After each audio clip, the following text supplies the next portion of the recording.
Good evening. Welcome to tonight's Town Council meeting here in Council Chambers. Today is Monday, June 5th. It's a little bit after 7 p.m. Agenda item 1, Pledge of Allegiance. Please join me.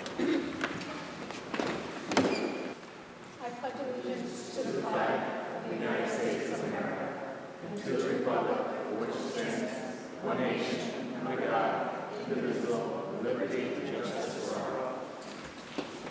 Agenda item 2, roll call, please. Councilor Auclair. Present. Councilor Carrasco. Present. Councilor Clements. Present. Councilor DePietro. Councilor Estrada. Present. Councilor McKenzie. Present. Councilor Manna. Present. Councilor Steve. Present. 7 present. Thank you.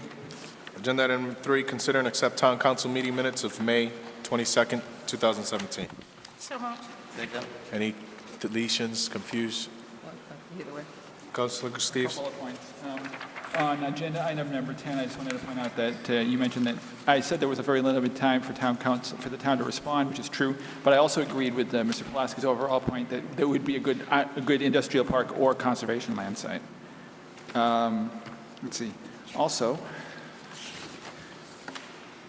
under which item is it? Under the budget item agenda item 12. We talked about, there's a short paragraph in here talking about that I said the local legislators needed to pressure the state. I actually called on residents to pressure the legislatures to fund this. And yeah, that's it. Anything else? Just under my comments at the end, it says she spent much time with them, helping at the landfill and spending time with them. No, it's helping at the airport and spending. It was in reference to the airport. Yes, I don't help with the landfill. Thank you. Any other corrections? Seeing none, all those in favor? Any abstentions?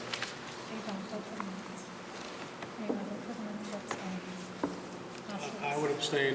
Okay. Councilor DePietro abstains. Thank you.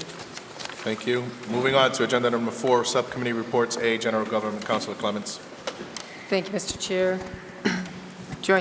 I'm going to read the minutes of May 25th, and we still have not read the meeting minutes of May 17th. That's on capital items, and I will hold that off until we get to capital items, I believe, at the next meeting.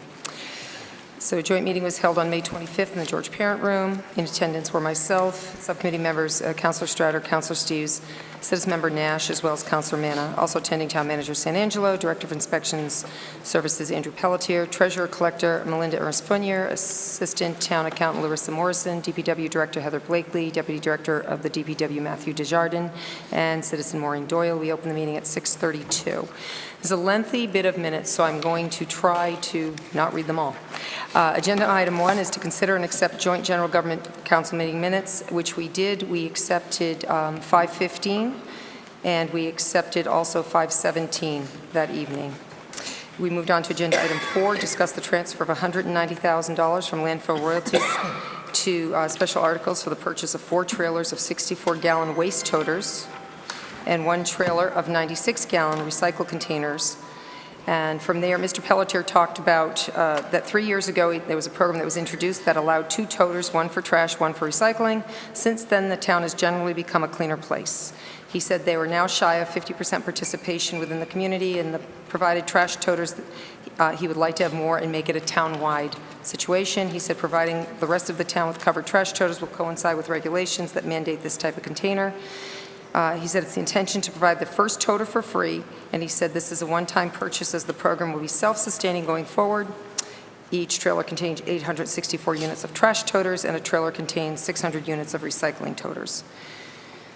Let's see, the toters have a 10-year warranty. I asked if there were any other ways to pay for them, and he said Casella is no longer obligated to pay for more. I expressed concern about delivering them all out in a timely manner. He said they would be able to get them all out. I mentioned small toters for people who wanted them. He said there are about 150 of the 35-gallon toters for elderly or disabled. Mr. Nash, Citizen Member Nash asked about the expense of delivering them, and Mr. Pelletier said recycling revenues from the landfill would help. Let's see, mention that the recycling money should be used for education recycling programs. He had commented that it is a recycling program also that we're funding here. Let's see, at this point, he had to leave the meeting, so he came back and we addressed this item at the end. Agenda item number 2 is to discuss the University of Mass Medical School in the town of Southbridge through its Center for Healthcare Financing with respect to medical administrative activity and direct claims for July 1st through June 30th of 2019. That was explained to us that UMass does a lot of the town's Medicaid billing. It allows, in the cases of the school district, it provides services such as speech therapy with any students who have Medicaid with the town and can be reimbursed for services. It's a 4.25% amount off the top that we receive. We've received $351,000 of revenue to the general fund this way last year, and we've done it this way for about 5 years. So it's something that we continue to utilize as a service. The motion passed, favorable recommendation to council, and that is on the agenda tonight. Agenda item 13 is to review and discuss Municipal Americans with Disabilities Act Improvement Grant for up to $250,000 with a $10,000 from free cash to improve at least one town park or project to make it more handicap accessible. And Mr. Town manager explained how the ADA grant can be used for the town. He said that we only have until the 30th to apply for it. Councilor Steves asked if the handicap ramp in the rear of the building could be funded with it. I had commented that the application date was March through June 30th, and the application was dated March 26th, and asked if anyone had gone to the overview presentation, and no one had. But the town manager was going to work on finding out if the ramp could be done with this grant. That was a unanimous vote to recommend that council free up the $10,000 from free cash to match for the grant. Discuss agenda item 5. We discussed $375,000 from the landfill royalty receipts reserve account to the FY 2017 contributory retirement account, which would be our second payment for this year. Entertain a motion to vote to council. Councilor Steve asked about putting the money in the general fund. Mr. Sanangelo said he'd been told by the accountant to continue paying down this retirement account. Let's see. And this is something we've been doing the last few years. The state is recommending that communities tighten up on their funding schedules for these accounts. So that was also that was recommended to council. 3 in favor, myself, Councilor Stratter, and Citizen Member Nash. 1 opposed was Councilor Steves to send to council. It's on the agenda tonight. Discuss appropriating $125,000 from the Landfill Royalty Reserve account as a second payment for the OPEB, Other Post-Employment Benefit Trust Fund, for the year for FY 2017. Councilor Steves again said it's just like with the prior item. He'd prefer the money go to stabilization fund, and a little bit more consideration, and then a vote was taken to recommend to council. 3 in favor, again, myself, Councilor Strata, Citizen Member Nash, 1 opposed, Councilor Steve. Agenda item 7 was to appropriate landfill royalty account for $11,273 to fund the contract with Stantec Consulting Services. That is on the agenda tonight. Mr. Sanangelo said the land was transferred from the airport to the town and as part of the development of the water line to the airport. He mentioned FAA requires a study to be done anytime an airport land is reallocated for non-airport use. Stantec performed this study. This money is just for that. There was a recommended vote. It was all in favor to send to council this evening. Agenda 8, transfer $329,757.90 for insurance in excess of $20,000 from account, insurance in excess of $20,000, and $130,719.33 from the airport tornado damage insurance account to the airport reconstruction phase 2 fund. And basically that was the remaining portion of the town share for the development up there that's going on in the new administration building. So a little bit of discussion, but really it's the final payment on the project that comes out of insurance money. So that is on the agenda tonight. That was a favorable recommendation to council. Agenda 9, appropriate $2,583.75 from free cash to a special fund appropriation account for unpaid bill owed to the Joyce Law Group for legal services. Mr. Sanangelo explained this was for some work performed in the last fiscal year for granting liquor permits, and that you run into a problem when you have a fiscal bill, you have a bill from another fiscal year, so we're required to allocate this money and take a vote on it rather than just say pay the bill. It was due, he did the investigation, the money is owed. The subcommittee voted to recommend to council. It's on the agenda tonight.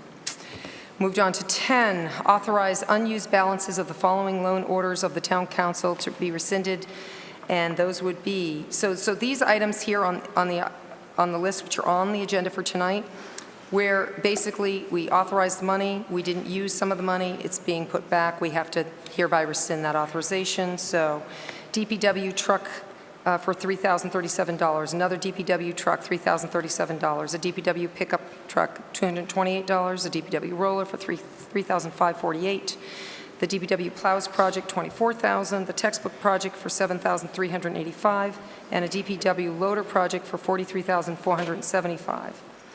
Those are all on the agenda for tonight. It's really just a housekeeping matter. Our accountant did explain everything to us, and again, you can read the full minutes if you choose to pick them up, but you'll hear more about that tonight. That was a favorable recommendation to council.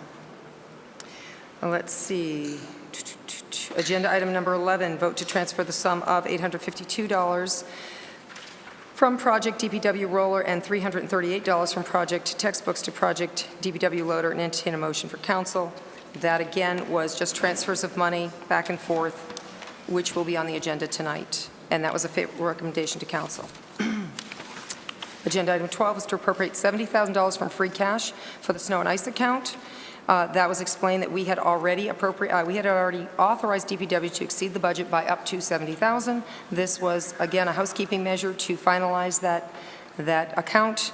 And that our DPW director said that money should cover all the bills that we have anticipated for last season, and this was to appropriate the money. It was a favorable recommendation to council. It's on the agenda tonight. Agenda 13, discuss the vote to transfer the sum of $70,000 from free cash, $45,000 from the heating fuel, and $42,000 from the MV fuel and lubricants to a special appropriation for the purchase of solar credits in order to purchase $157,000 of solar credits from the Sewer Enterprise Fund to pay down the National Grid lighting upgrade loans, and entertain a motion for council. I'll read that one. Mrs. Blakely described this item. She said the town has a credit balance of about $578,000 in credits from National Grid. Some of the credits can be used to pay down debt for recently installed energy-saving lights in the town buildings. A little more description is that this money we have to purchase from the Sewer Enterprise Fund in order to take back their credits to apply to our accounts. So basically it's a wash, but you'll hear a lot about that this evening when that agenda item comes up, so I won't reiterate.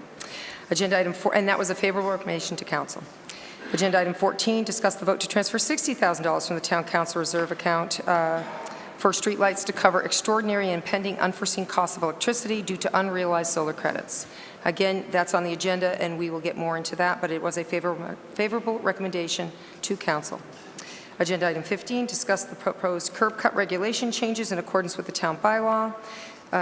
Director Blakely said the curb cut rules used to be in the bylaws, and they were put into the regulations but were never adopted as new regulations. She said the rules are that the town manager can add these to the regulations after a public hearing, but they want the council to instruct the town manager. So also Assistant Desjardins summarized the changes to the curb cut rules for all of us, and we then voted to direct that the town council direct the town manager to hold a public hearing, receive public comment on proposed curb cut changes. This was a favorable recommendation to council. It's on the agenda. At this point, Mr. Pelletier came back, so we continued the discussion on the toters. He talked about distribution of the toters, talked about bringing the program forward with the good results again, and after much discussion and concern and everything else, it finally received a favorable recommendation from the board up here to council to approve the purchase of 4 trailers of 64-gallon waste toters and 1 trailer of 96-gallon recycle container toters at the cost of $190,000. Agenda item 16 was to revisit the discussion of the capital item for blighted buildings in the amount of $150,000 from free cash. Mr. Pelletier gave out a list of the current distressed properties. He explained how the list was determined, and the top tier of buildings to come down would cost about $396,000 without any owner payments. He talked about the next tier of $170,000. He talked about overall, we have right now $539,000 available. It'll cost about $566,000 to continue with some discounting from the CDBG grant money to continue taking down a number of blighted buildings in our community. He would like to do this as soon as possible, and he would like to continue to add money to this account, therefore asking for that $150,000 from free cash. And as we move forward with that, again, the subcommittee recommended favorably to have council appropriate that $150,000 to continue the demolition of blighted properties. It is on the agenda. We also then talked, last item, we talked about discussing the repairs to buildings to replace the town hall windows, for $100,000 from free cash. Mr. Pelletier discussed the fact that the building is in historical status, and specifically the stained glass windows throughout the town hall will be very, it's a lot more of a project than anticipated, and they would need to have a study done. I commented that I believed a study had been done to replace these windows before, and I'd like to see them do more research to find that study. I don't want to spend $50,000 on a window study to find out we need to spend $500,000 on windows that we don't have. So I'm asking for more research. And in the meantime, we have all these great new energy-saving features in our town hall. So even though a little bit of the heat's going out the window, we have reduced our energy costs substantially in the town hall. So that's good. Not good enough, really, but it's good. So we'll see what happens. The windows did not go forward. We didn't make any commitments to that or recommendations to council at this point as a capital item. Then we had new business. Councilor Steves asked about the triangle land at the landfill site, and Mr. San Angelo talked about the Casella plan to put trash on the site, and he talked about that this was in the original contract with Casella, which to include that triangle piece of land in the original footprint. Question was raised about sign enforcement, and I mentioned that this is under control of the inspections department. We're talking more about all the political signs that are all over all the public and private property is one thing, but over the public property as some concern. And then, although Councilor Steves had no concern, the more signs out there.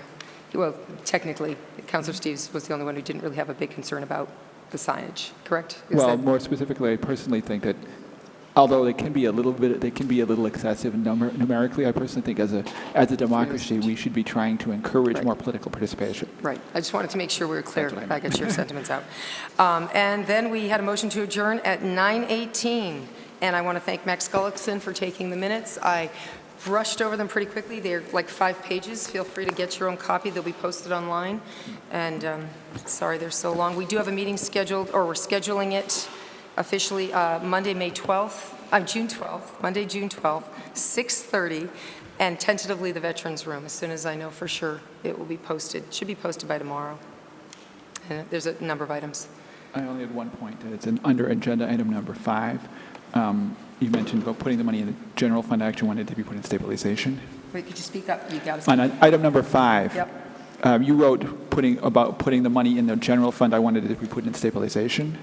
Okay. And I also specifically, on both of those items, 5 and 6, I also proposed splitting the money and putting some of it into stabilization specifically for roads and some of it into those two funds. You're right. Okay. Okay. I'll make the notes and we'll change it up a little bit there. Okay. Very good. Thank you. B, Department of Public Works, Councilor Manna. Thank you, Mr. Chair, through you. I do have meeting minutes to read. A meeting of the DPW Subcommittee was held on Tuesday, May 30th, 2017.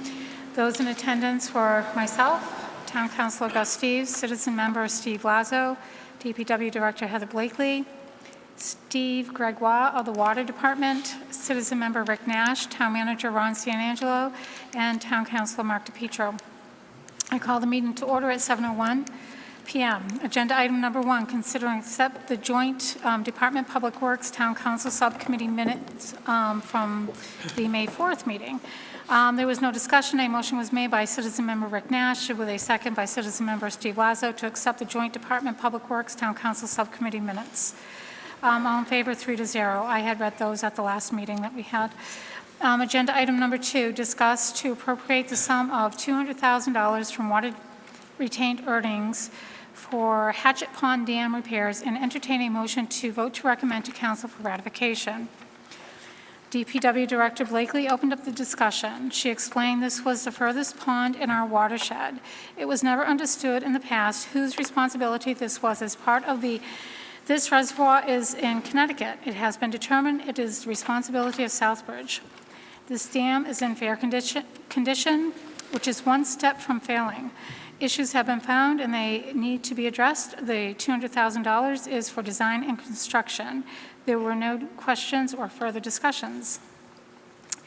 A motion was made by Citizen Member Rick Nash with a second from Citizen Member Steve Lazo to vote to recommend to Town Council to appropriate the sum of $200,000 from water retained earnings for Hatchet Pond Dam repairs. All in favor, 3-0. Agenda item number 3, discuss to appropriate the sum of $45,020.25 from water retained earnings to allocate to the Town of Charlton its share of fiscal year 2016 annual earnings per the intermunicipal agreement to be reduced by any outstanding water balances due to Southbridge, and entertain a motion to send to council for ratification. DPW Director Blakely opened the discussion. She explained part of the agreement is returned earnings sharing based on revenue brought in by Southbridge. She discussed the formula that calculates this. Ms. Blakely explained that Southbridge has the ability to reduce based on outstanding balances of non-payment from Charlton residents. Citizen Member Lazo asked how many delinquencies there were. DPW Director Blakely stated there was one large account that is currently delinquent. She believed they were 9 or 10. There were 9 or 10 that were behind. The large account that is delinquent is a Harrington parcel. They are disputing payment of blow-off. Citizen Member Rick Nash asked if the actual amount was $45,020.25, as the numbers on the material given did not match. It was confirmed tonight by Director Blakely and Ms. Harnois that this was the actual number. A motion was made by Citizen Member Rick Nash with a second from Citizen Member Steve Lazo to vote to recommend to Town Council to appropriate the sum of $45,020.25 from water retained earnings to allocate to the Town of Charlton its share of the fiscal year 2016 annual earnings per the intermunicipal agreement to be reduced by any outstanding water balances due to Southbridge. All in favor?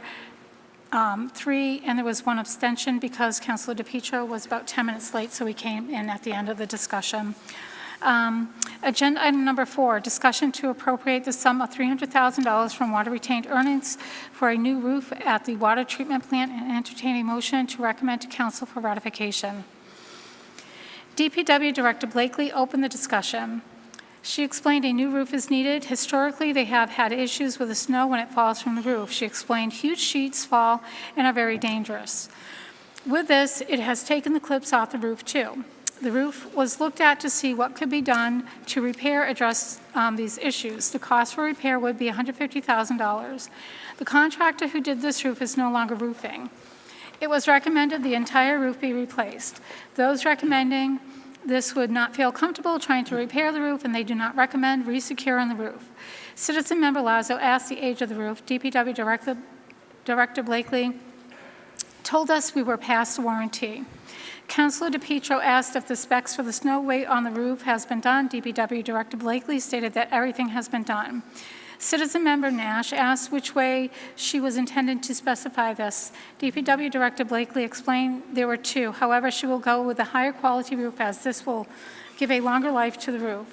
Councilor DePietro stated that even the prevailing wage rate, the number given for the roof, is a good number. I asked how we are going to guarantee the company who does this roof has more than 10 years of experience. DPW Director Blakely stated it's going to be in the specifications. Town Manager Sanangelo stated this will offer a list of qualifications that have to meet a minimum for the contract. It is important to have strict specifications. Steve Gregoire of the Water Department mentioned how the building was built. This was built by a bridge company. The focus now is strictly on a roofing company which will offer a better quality roof. Councilor DePietro stated that a metal roof is harder to cover for a warranty. We need to dig to find credible roofing company. DPW Director Blakely stated currently the Water Enterprise Fund is at $2,423,054. Using this fund to fund the projects on this agenda will leave us with a remaining balance of $1,878,033.75. A motion was made by Citizen Member Rick Nash with a second from Citizen Member Stephen Lazo to vote to recommend to Town Council to appropriate the sum of $300,000 from water retained earnings for a new roof at the water treatment plant. All in favor, 4-0. Agenda item number 5, ordered that the authorized unissued balances of the following loan orders of the Town Council are hereby rescinded, and entertain a motion to council for ratification. I'll give the amounts and the purpose and the date. $208,257 for dam repair project number 6351. Date of passage was October 6, 2014. The amount is $320,000 Biotower Engineering Project number 6406. Date of passage was June 20th, 2016.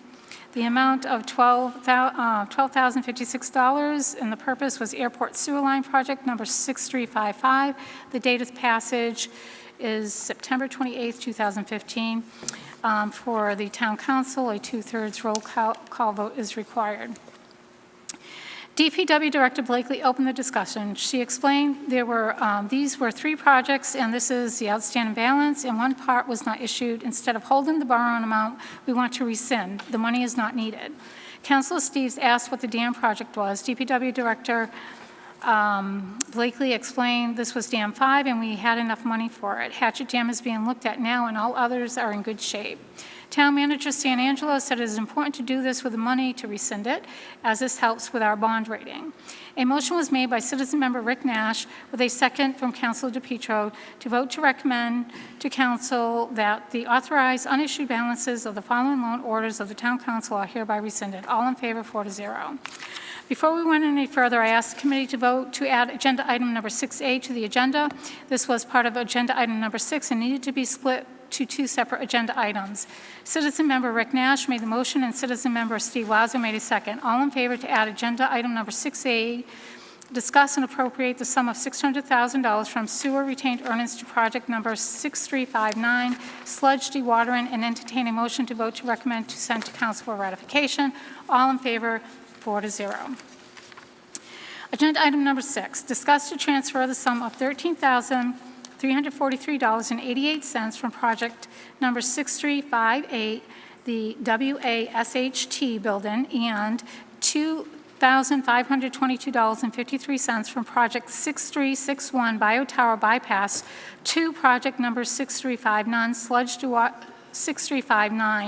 sludge dewatering, and entertain a motion to vote to recommend to council for ratification. For the council, a 2/3 roll call vote is also required. DPW Director Heather Blakely opened the discussion. We are in the midst of major projects. We are funding from 4 different sources to do demolition and bypass line. The area in the WASHT building has been demoed. We have divided the contractor's billing to all 4 projects. There is leftover money, and we would like to transfer this to the sludge dewatering. This is not borrowing, just transferring. This will help with costs. We want to use the money to reduce any borrowings. Councilor Steves asked why this could not be transferred from other items. DPW Director Blakely stated this could not be done because the other money was not borrowed. The town manager confirmed this. Councilor Steves asked how much has been borrowed. DPW Director Blakely stated that $2,099,670.25 is what remains. She referred us to the email that she sent. As explained in the email, the project was voted to be funded previously in 2 projects, number 6359 sludge dewatering and 6360 phosphorus removal, with total remaining funds of $2,099,670.25. An additional $15,866.41 is to be transferred from 2 completed projects to project number 6359. This will result in a balance of $2,115,536.66. The total recommended project award is $2,690,200 for the sludge dewatering and phosphorus removal project. This means we are short funding of $574,663.34. I would recommend actually to give a bit of contingency and fund an additional $600,000. This is what her email read. A motion was made by Councilor DePietro with a second from Citizen Member Stephen Lazo. Vote to transfer the sum of $13,343.88 from Project 6358, WASHT building, and $2,522.53 from Project 6361 Biotower bypass to Project 6359 sludge dewatering. All in favor, 4-0. Agenda item number 6A, discuss to appropriate the sum of $600,000 from sewer retained earnings to project number 6359 sludge dewatering, and entertain a motion to vote to recommend to council for ratification. DPW Director Blakely opened the discussion. She explained there are now bids on this project. The bids came in higher than what was expected and what was budgeted for. The original estimates have been in place for 5 years and are old. The Mass DEP requires 2 backup centrifuges. I hope I'm pronouncing that correctly. This needs to be done now. When the centrifuges need to be worked on, they need to go back to the manufacturer, and we need to have a backup for this. To haul sludge would cost us $18,000 per week. No matter what, more money is needed to award this contract. Councilor DePietro asked how proactive the DPW director was being. Ms. Blakely stated that they are being very proactive with doing this. We are in dire need of this, she stated. We are trying to get us back to where we need to be at. Without this, we are not in compliance with what the Mass DEP requires. Citizen member Nash asked about the phosphorus project. DPW Director Blakely stated that we are getting the permanent solution. Design has been in process for 2 years. Councilor DePietro stated he did not realize how involved Director Blakely was involved in this and commended her. DPW Director Blakely stated her biggest concern going forward has to do with the I&I. She stated we are getting more flexibility as we go. A motion was made by Citizen Member Rick Nash with a second from Citizen Member Steve Lazo to vote to appropriate the sum of $600,000 from sewer retained earnings to project number 6359, sludge dewatering. All in favor, 4-0. Agenda item number 7, discuss to appropriate the sum of $174,000 from sewer retained earnings to project number 6364, sewer generator transfer switch, and entertain a motion to send to council for ratification. DPW Director Blakely opened the discussion. She stated this was approved for borrowing. There is only a portion, the engineering portion. It was recommended by Karen Harnois and Mindy Ernst Fournier to fund this way. Citizen member Nash asked what the fund was at now. DPW Director Blakely stated the fund was now at $1,878,077. She felt comfortable with this. Town Manager San Angelo stated, we always maintain to keep this at or above $1 million. A motion was made by Citizen Member Steve Laza with a second from Citizen Member Rick Nash to vote to appropriate the sum of $174,000 from sewer retained earnings to project number 6364, sewer generator transfer switch. All in favor, 4-0. Agenda item number 8, discuss to appropriate the sum of $320,000 from sewer retained earnings to project number 6406, Biotower Engineering, and entertain a motion to send to council for ratification. DPW Director Blakely opened the discussion. She recommended this money come out of retained earnings. This project is already out to bid. There was no discussion. A motion was made by Citizen Member Rick Nash with a second from Councilor DePietro to vote to appropriate the sum of $320,000 from sewer retained earnings to project number 6406, Biotower Engineering. All in favor, 4-0. Agenda item number 9, adjournment. A motion was made by Citizen Member Steve Lazo and a second from Citizen Member Rick Nash to adjourn. All in favor, 4-0. I closed the meeting at 8:06 p.m., and I was also the recording clerk for that evening. There are some spelling errors in here that I have to correct, and I'll get them over to Yvonne. As of right now, I have no meetings scheduled. C, Education and Human Services, Councilor Steves. I have no minutes and no meeting scheduled, sir. D, Development, Planning and Development, Councilor Leclerc. Thank you, Mr. Chair. Through you, we did have a meeting on May 23rd, 2017. I have some minutes here that I'm going to read. I do apologize I didn't get them out to you, to the councilors before this.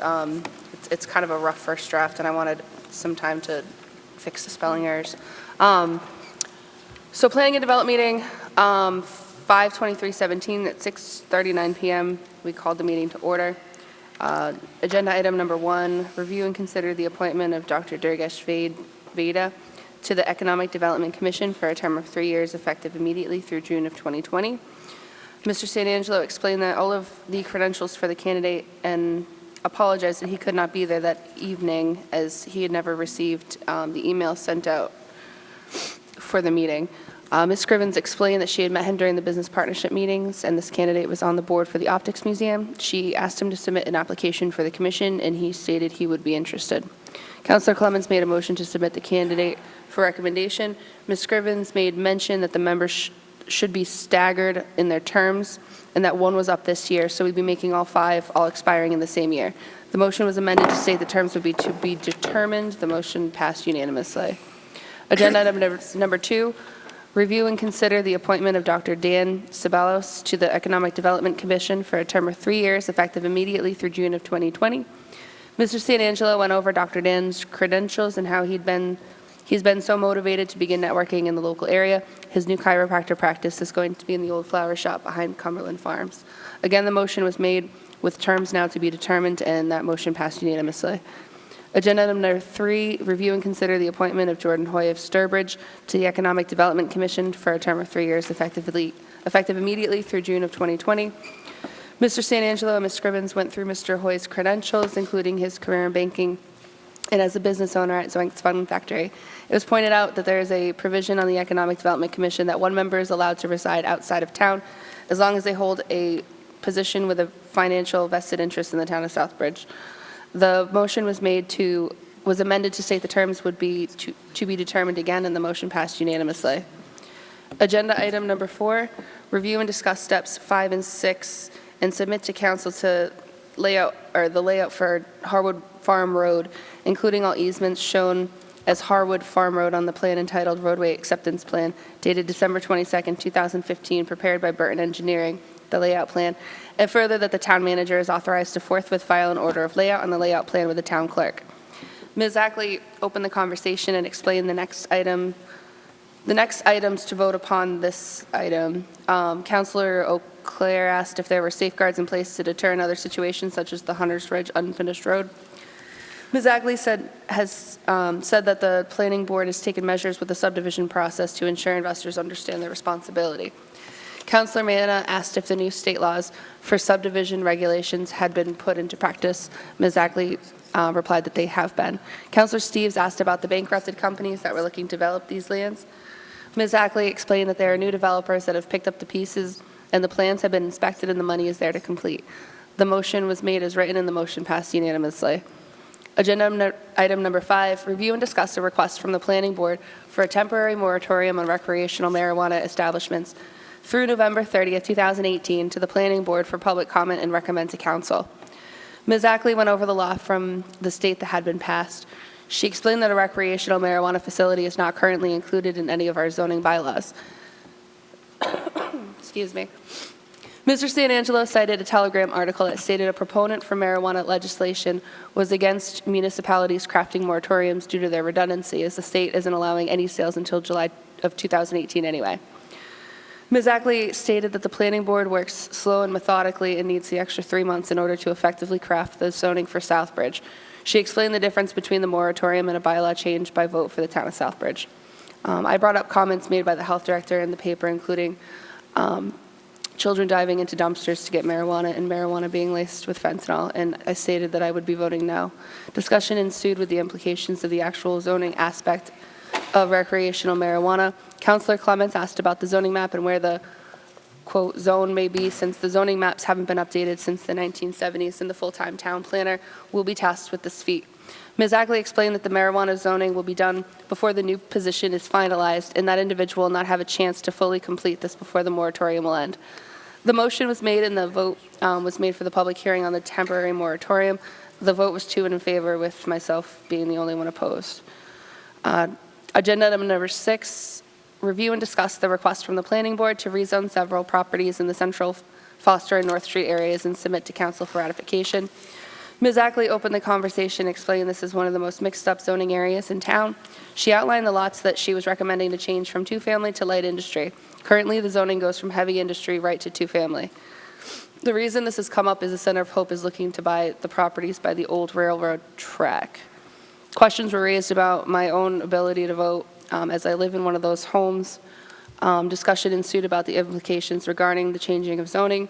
Ultimately, it was determined that light industry would better transition between the multiple zones because of its flexibility and ability to have lower level businesses with upper level homes. The motion was made and recommended to council unanimously.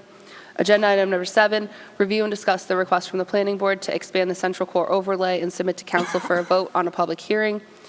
Counselor Manna asked how it would affect the Mary Wells School.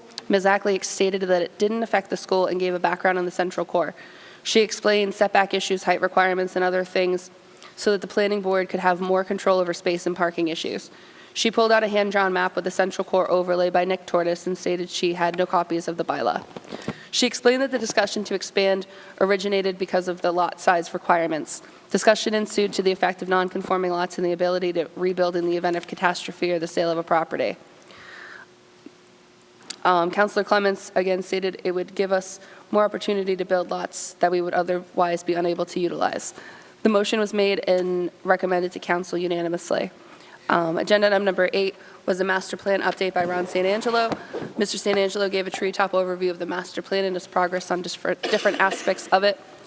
He outlined a work on improving the reputation of the school system, the Riverside Park, making Southbridge a greener community, establishing a working substance abuse program, the downtown partnership, measures taken to be more business-friendly, and a myriad of other goals. The goal sheet will be attached with these minutes, and the motion to adjourn was made at 8:34 p.m., and that passed unanimously. And I do not have any meetings scheduled. Thank you. E, protection of persons and property. Councilor O'Clair. Thank you, Mr. Chair. Through you again. We did not have any meetings recently. On April 27th, though, we had a meeting that discussed some of the regional dispatch, and at the time I didn't read the minutes, and I'd like to just read that portion of the minutes now. So the agenda item on this, in these minutes, is agenda item number 3, and it was presentation discussion of possible regional dispatch. Town Manager Ron San Angelo opened the discussion and introduced the speaker. He explained that we were looking to partner with Charlton, Oxford, and Sturbridge for the dispatch center. He explained that Spencer has already opted out and handed out projected impact statements by both the fire and police chief. Tom outlined his background and how the study came to fruition. Representatives from other towns had attended the regional presentation in Oxford, and there's a chance that there are a number of communities that may want to join down the road. A study was done throughout all potential towns, and an old school in Oxford was identified as the best building to house this venture. He went over the funds and 911 service fees that are collected and appropriated throughout the state for 911 services. The state is looking to regionalize all areas to better utilize these funds, share costs, and improve technology across the board. Town Manager San Angelo went over the cost distribution between all of the towns and Southbridge's share of $335,687 as an annual assessment. The center would be run by police and fire dispatch administrators put into place, and the surrounding town managers and administrators would act as a board to direct the operations of the center. He explained that our 4 full-time dispatchers are actually fully trained firefighters. We raise over $900,000 in ambulance money, and there is an opportunity to increase that revenue through ambulatory transfers. Excuse me. Where was I?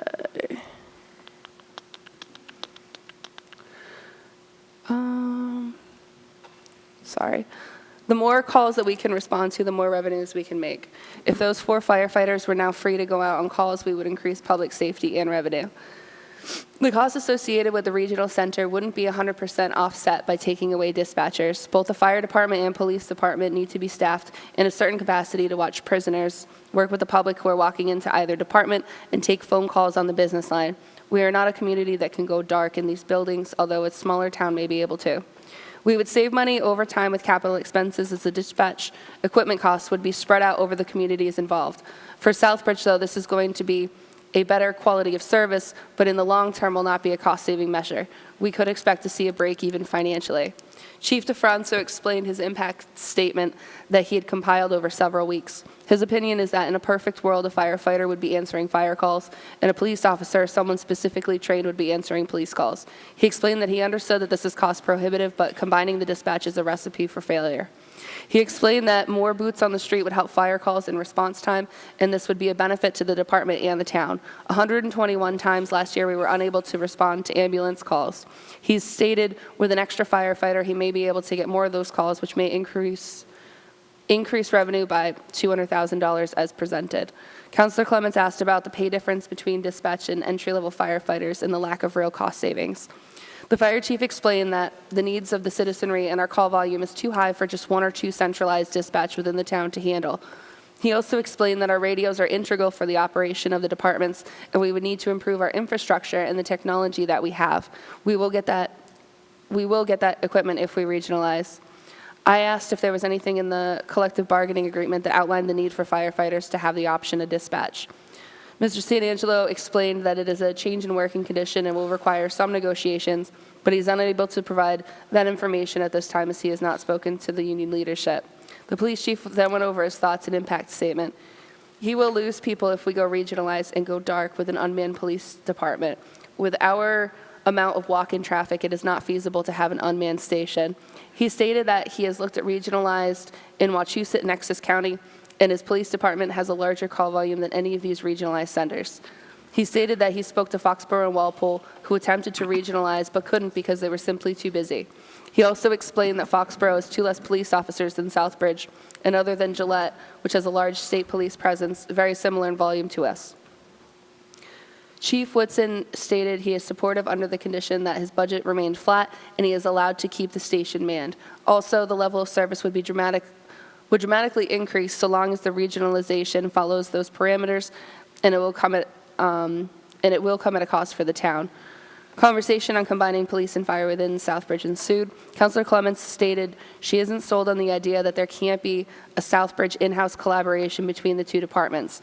She stated that she spoke with members involved in Spencer and across the state who had dropped out and cited their concerns as well. She would prefer to wait and opt in later. Chief Woodson explained that something at some point in the near future absolutely needs to change. They need better service, and they need more people to service the call volume. Councilor Clements pointed out that we haven't done our homework for our community and can't put $300,000 into a prospect without doing our due diligence. Councilor Steves questioned the long-term funding from the state. As funds in the future get cut, we may lose the benefits cited for this center. Mr. Santangelo asked that we need to come up with a solidified answer to go back to the other towns, and pointed out that if Southbridge opts out, there is a good chance that the regionalization may not go forward at all, so we will not have the opportunity to revisit this in the future. Councilor Clements pointed out that we shouldn't be paying out money and binding ourselves to an annual expense with the fiscal cliff that we are currently facing with the uncertainty of the landfill. Councilor McKenzie stated that he wanted to see additional studies, and we are not ready to make a recommendation at this time. Mr. Santangelo asked to clarify so he can go back to the parties involved with the report.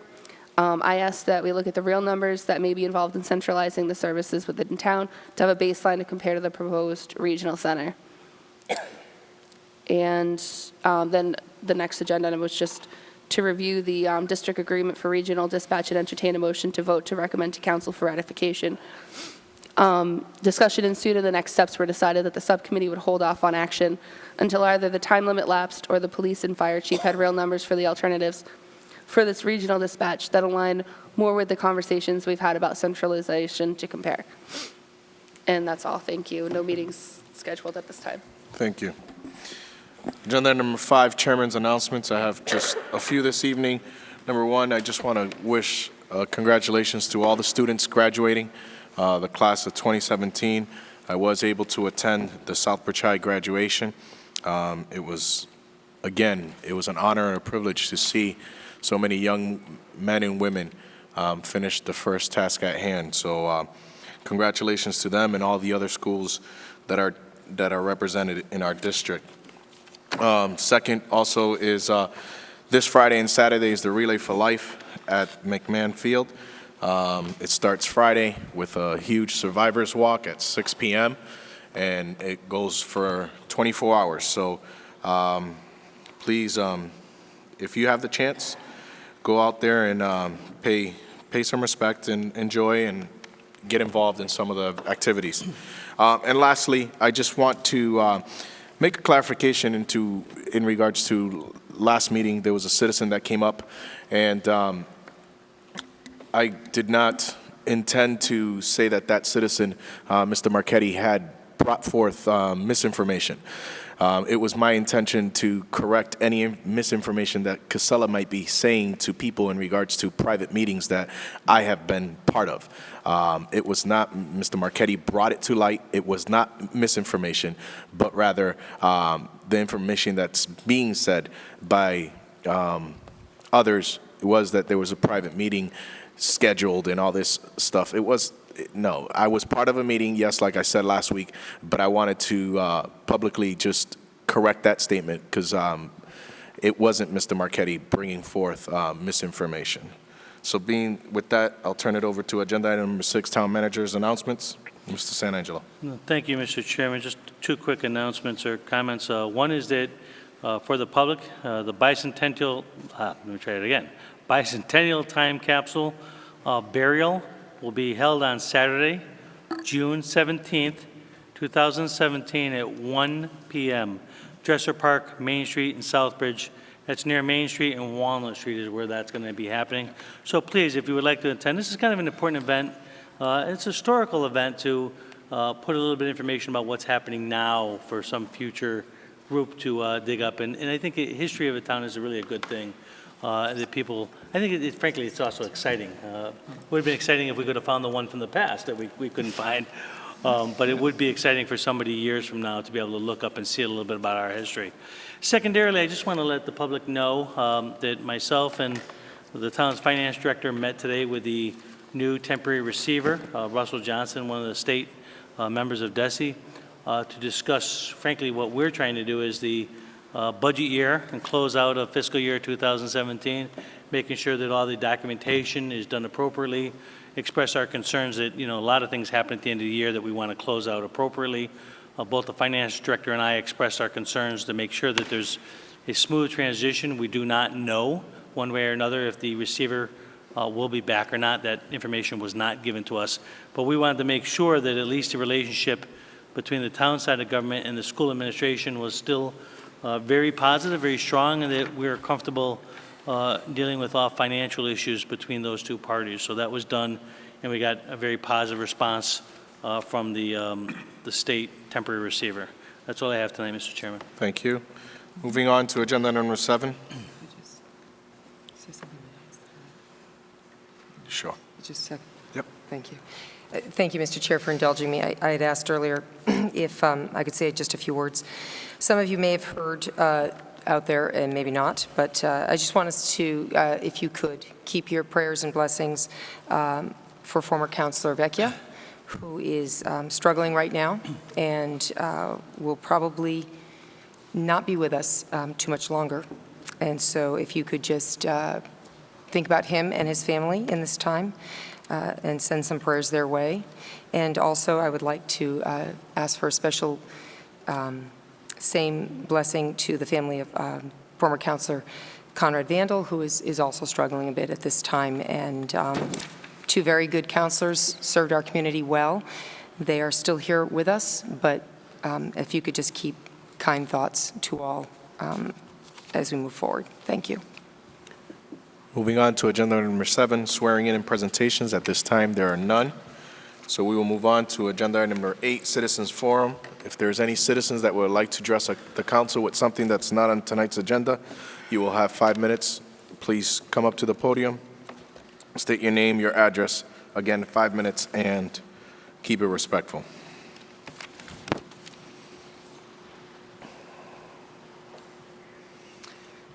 Hi, Maureen Doyle, 771 Lebanon Hill Road.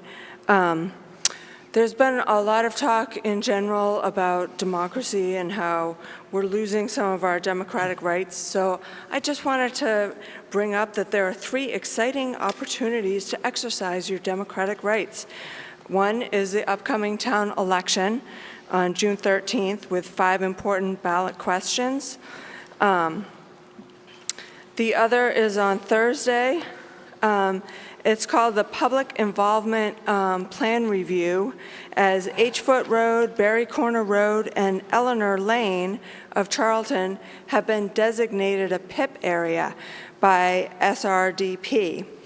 The PIP will be presented in Dexter Hall of the Charlton Public Library on June 8th from 6 p.m. to 8 p.m. And I'm not sure exactly what's going to happen, so I'm going to go and find out, and I encourage you all to do so. The third way to express yourself is the DEP comment period has been extended to June 15th. It was June 1st, but they've extended it a bit. So if you haven't written a comment about the landfill, please do. You can send an email to Stella Tamil, I'll spell that out, STELLA.TAMUL@state.mass.us. Or you can use regular mail, Mass DEP, 8 New Bond Street, Worcester, Mass. 01606, and include on either one the report number 278-077-A. All this information is on cleanwells.org website, along with sample letters. So please become involved in any of those 3 things, or all 3 things, actually. Thank you.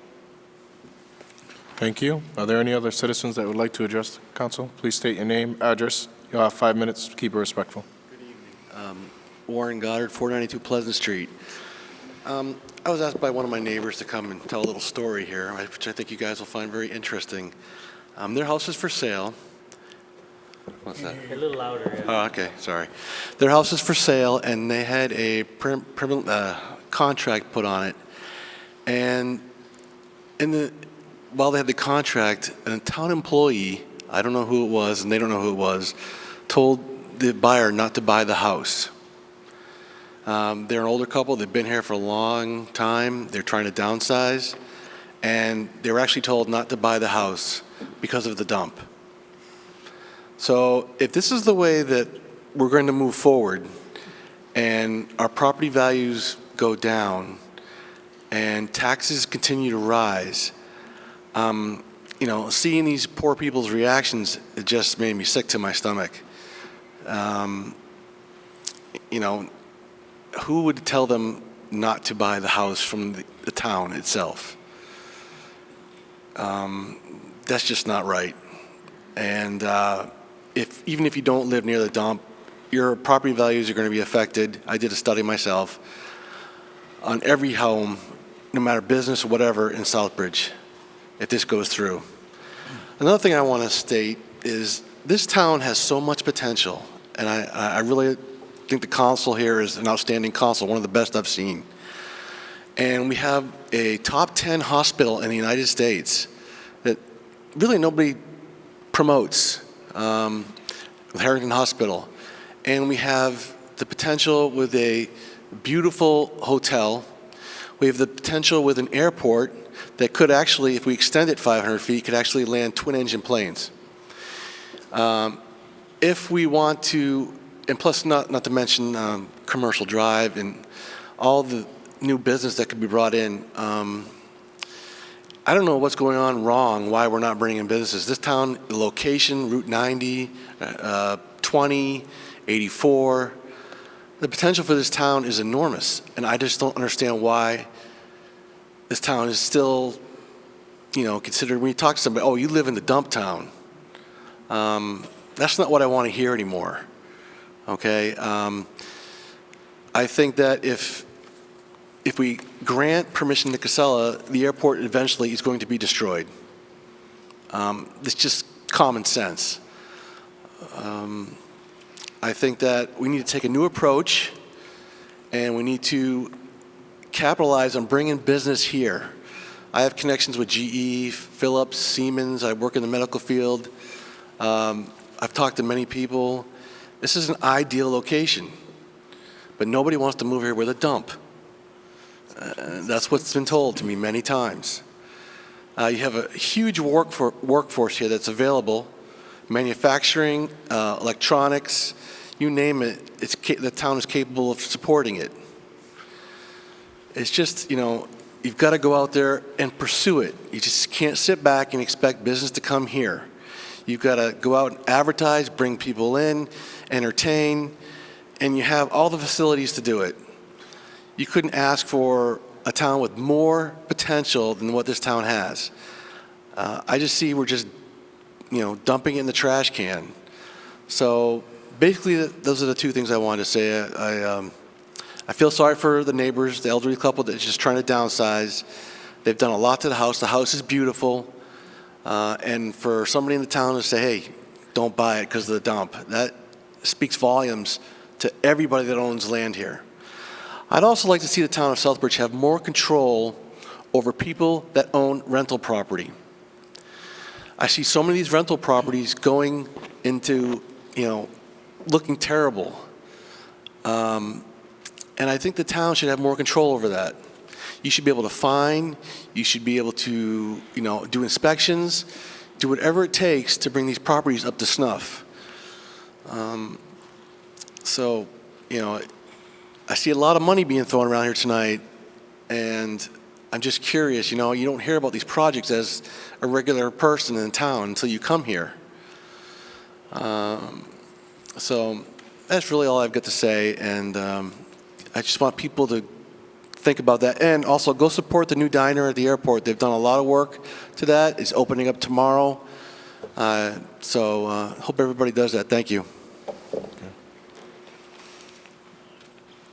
Please state your name, address. You'll have 5 minutes. Keep it respectful. I'm Chris Breer. I live at 25 Hartwell Street in Southbridge. I just want to thank you all for the past year. I've started to look at the political scenes in the town. Notice even this spring, workers up and down the street, sweepers, all kinds of things all over the place. So there's a lot happening in this town, which I really appreciate. I'm a newcomer, 7-year newcomer here. So I just wanted to thank you for your exploitive efforts to get things done. I was kind of disturbed when I heard that the airport folks disappeared, like a lot of other folks around here. Of course, my mind is kind of a little off, so it had this flash. It said, well, does it have to always be an airport? And I know we've got more land around here to do things with as well, but the first thing that came to my mind is I went up and filmed the collaboration between the airport and the school.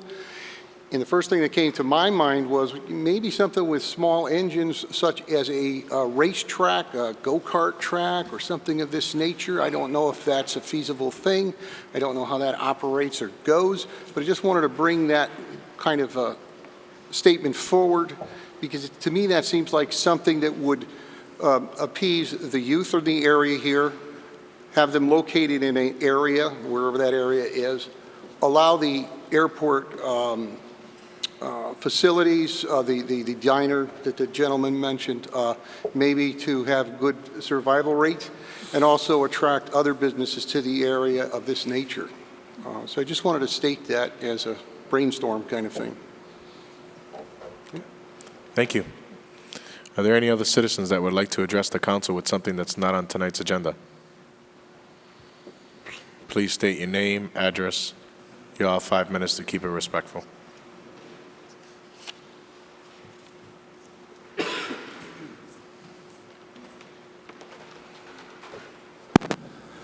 Good evening. Kevin Buxton, 28 Columbus Avenue. I would feel bad not making the last meeting before the election. As everybody else, as you've all done, encouraging people to go out and vote is not always rewarding, but I think it's important for people to realize that voter turnout is really a sign of pride. We have a very successful Relay for Life coming up this weekend, and if we could have as many people show up for voting as will show up for that weekend of Relay for Life, I think it would be a very large turnout for Southbridge. Of course, I am a no on one. I've been a no on one. Well, I've been a vocal person on the landfill for the last 9 years. I don't see it doing much of anything other than growing, and I mean in size. And when the comment came out about Land Full Day, I was glad to hear that this chapter was going to finally end. And I certainly hope the voters express their opinion and say, enough is enough. And no, we don't need to negotiate continually growing this project. It's quality of life is not always about money. In a lot of cases, it's about conservation. Having all the money in the world doesn't make you a happy person. Having a business in town is great, but it does matter what type of business it is. And I think we've seen over the years that this is not a sustainable business. If the landfill was smack dab in the middle of Southbridge proper and not influencing 2 other communities, which we are, there's no getting around that. We're not just polluting ourselves. We're not just in our backyard. We're polluting our neighbor's backyard now. So I don't know how many people are on the other side of that screen, and I certainly hope, like I said, we get a good turnout for this. This is an important vote. And we need to put an end to this chapter and move on with some new progressive ideas for even our own curbside pickup, which has sorely been lacking. The new total program, 3 years old. That means over $21,000 of recycle reward account money that's already gone into it. We have $190,000 in tonight's vote. Mr. Buxton, I have to stop you because that's an agenda item tonight, so you can come back and address us in regards to that concern. With all due respect, that's on, your agenda item is on Toters. finance. Toters. I'm talking about. You've mentioned the toters, and it's part of the toter package. All right. All right, I guess I'll wait till then. Thank you, and please, everybody, get out and vote. Thank you. Are there any other citizens that would like to address the council with something that's not on tonight's agenda? Please state your name, address. You'll have 5 minutes. Keep it respectful. My name's John Pulaski of 3 Jennison Street. First, I have an idea. This is probably the most appropriate week to bring it up because this is the last meeting of this elected council, right? No. So when no? You have another before the election? Yes. I mean, last before the election, right? Yes. So I want to say this before there are new faces. It's not an offense over anyone in particular or criticism of anyone in particular. But I used to be a political junkie from the time I was a little boy. The first campaign I was ever interested in, I don't believe in like men and women as where we should put our focus. I'm issue oriented rather than, and the first campaign I followed was the campaign, I followed it from Marino's Barbershop across the street on whether or not we should switch to the town council form of government from the time-honored town meeting form of government. And what was confusing for me as a boy, 2nd or 3rd grade, was that men in this community I admired had strong opinions in one way or the other. So I was going back and forth like a windshield wiper in a hurricane, which side I was on.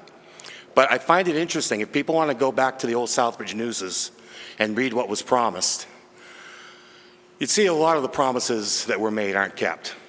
And that's no fault of yours as members of the council. But it seemed like the people were still going to have to say the last word, that the power of the people at town council meeting was going to be maintained. But it seems now it's sort of like, in one way or another, the council, or not this town manager, but other town managers seem to take control, and the council followed. I like this gentleman's style because he's he's fair with everybody, it seems to me. But the point I want to make, I'm talking too much as I often do. I don't like that you fellas and ladies and gentlemen get the last word in terms of the way it's put on the agenda. The councilors forum being last. If I could be the Governor General of Southbridge, I'd like to see the council chair or the town manager go first, then the councilors have their councilor forum, and then the citizens speak.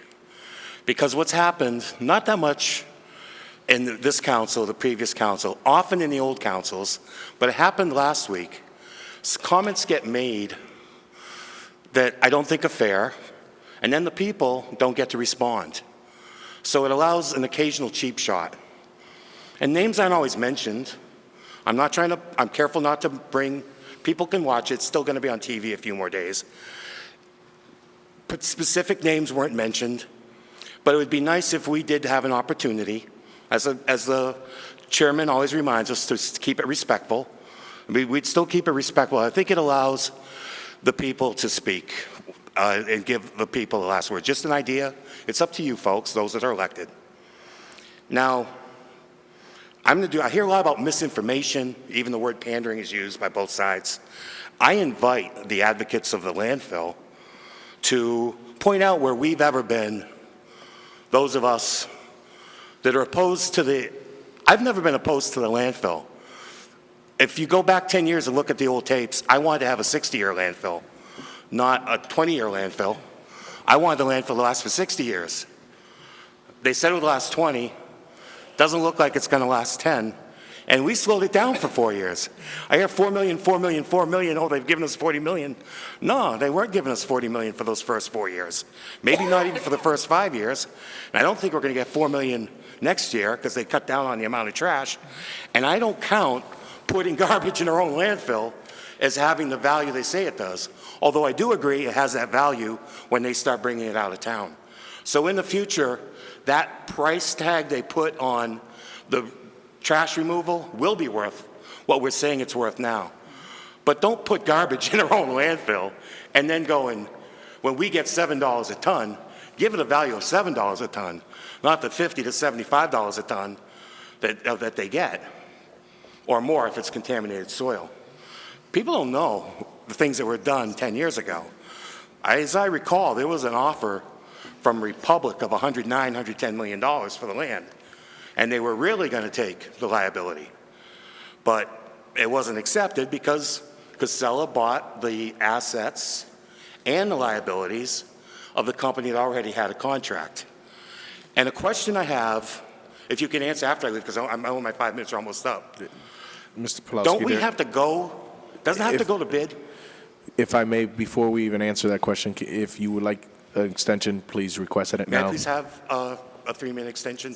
So moved. Second. 2 minutes. Thanks Granted. to Councilor Manna. She gave the town good advice in the closing statement. I know it's not supposed to, I'm giving her credit. I'm not, to go out and look and ask questions. Sorry, we didn't take an official vote. We Oh, have I'm sorry. a motion and a second. All those in favor for the extension of 2 minutes? Councilor Manna Opposed? gave... I'm We have sorry, one I'm opposed. getting ahead of myself. Thank you. Councilor Manna gave the good advice to go out and seek information from people that are knowledgeable. Unfortunately, my phone number's up on Facebook. I got a lot of phone calls. Some people feel I'm knowledgeable. Maybe it's from the 6,000 hours I've put into this over the last 10 years. Some of the questions, what was encouraging is there were questions that were asked that I couldn't answer. I could have guessed, but I don't want to guess. This is too important. I don't know if a company, if there is, I know I've been assured by members of this council, I'll trust you, that the airport isn't going up for sale. That's really good news. But if somehow something happens, does that have to go up to bid? Does it have to go up to bid where one particular company? It would have to. That's good news. So the 3 people asked that question. You've got an affirmative head shake from a man who I trust his opinion, the town manager. Another question I have, it doesn't say specifically that we would be dealing with that company for landfill purposes.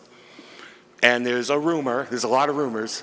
You know, they say a lie gets all the way around the world before the truth gets its shoes on. Could that include an incinerator? Because there's talk of an incinerator on the new property that you folks released yesterday. Could it include that, the way it's worded, or is that only, there's a vagueness in that question. I tried to bring it to the town council's attention a few times. But could that include the negotiations for an incinerator?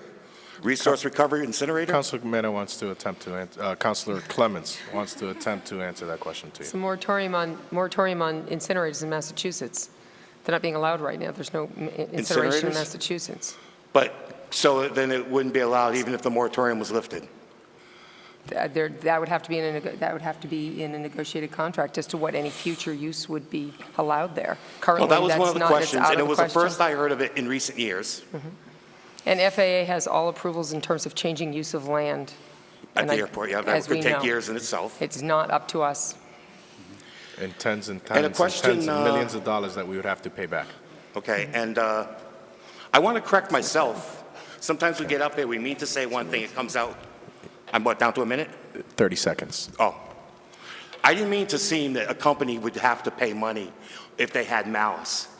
There's like for asbestos, if someone puts their money, did damage up there, let's say like the chromium example I brought up, even if they put it there legally, if it's messy in Sturbridge, that company would share the liability with Southbridge. I just wanted to point that out. And lastly, I don't see the Casella as giving us $4 million a year. I see it as we're giving them $22 million a year in space, and we're getting a $2 million rebate and a $2 million reimbursement. That's a way to look at it too. Because if you look, that's really what it comes down to. They get $22 million, they're kind of like, they're the biggest, like, it's like really the biggest corporate welfare program in South Worcester County. But we did vote for it, and it's legal. Anyway, thank you, ladies and gentlemen. Thank you, Mr. Pawlowski. Are there any other citizens that would like to address the council with something that's not on tonight's agenda? You will have 5 minutes. Keep it respectful. Please state your name and address.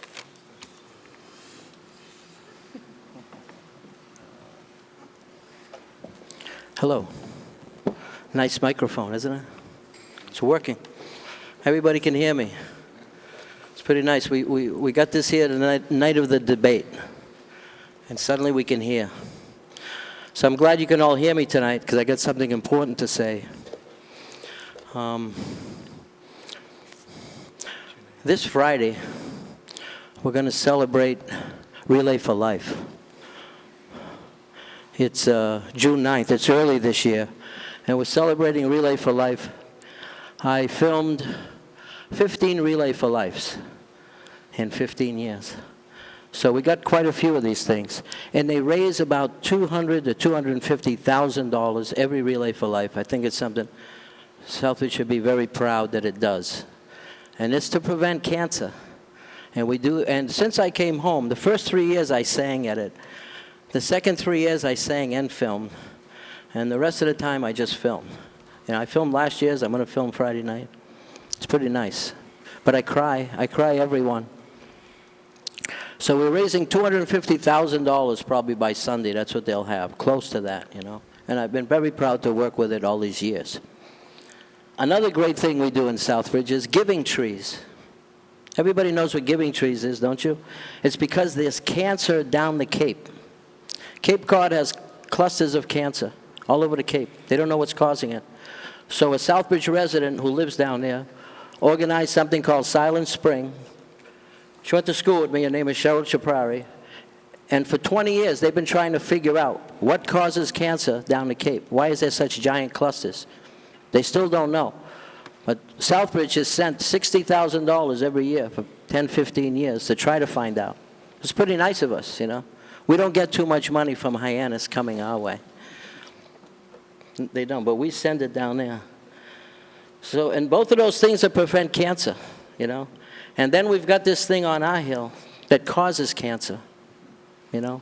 And it's so funny. This week, we're going to raise $250,000 to prevent cancer, and we're going to take $4 million to cause cancer. That's not right. The chairman, a former chairman of the Board of Health in Southbridge, died of cancer last year. Very sad. Very sad. But he was a science denier. He didn't believe cigarettes could cause cancer. And now we know. Now we all know it does. Science deniers are dangerous. There's some science deniers saying the landfill doesn't cause cancer, but it does. You know, so giving trees is to prevent cancer. Relay for Life is to prevent cancer. Harrington Hospital, prevent cancer. The Cancer Center is built to prevent cancer. But the chairman of the Board of Health didn't believe it. And we had a chairman of the council that didn't believe it, and I think she's facing a battle right now of cancer also. But she's got a sign saying yes on her front line, saying yes. Let's continue. She's a science denier. Mr. Sotos, Yes. you're out of line. Okay. Okay. So please, No. you have No, a building minute that left. mountain is out of order. Building that mountain is out of order, sir. I defy you to prove. Tell me why it's out of order. You are mentioning former councilors and former public I officials. didn't mention anybody's name. I think I did it right. I practiced all day. So, anyway, where was I? Add my 30 seconds on. So, it's not funny. It's not funny. These are science deniers, all right? I didn't smoke cigarettes. But we had to break, every landfill meeting, we had to break for 2 hours so someone could have cigarettes. Imagine how insane that was. That we all had to wait for a science denier. Well, science says not to build that line. 22 doctors said don't do it. We got the leading experts in the United States that said don't do it. We did it anyway. And Southbridge should vote, and Southbridge should have a say. But if you don't know what hydrogen sulfide is, then I'm not sure you should make a decision.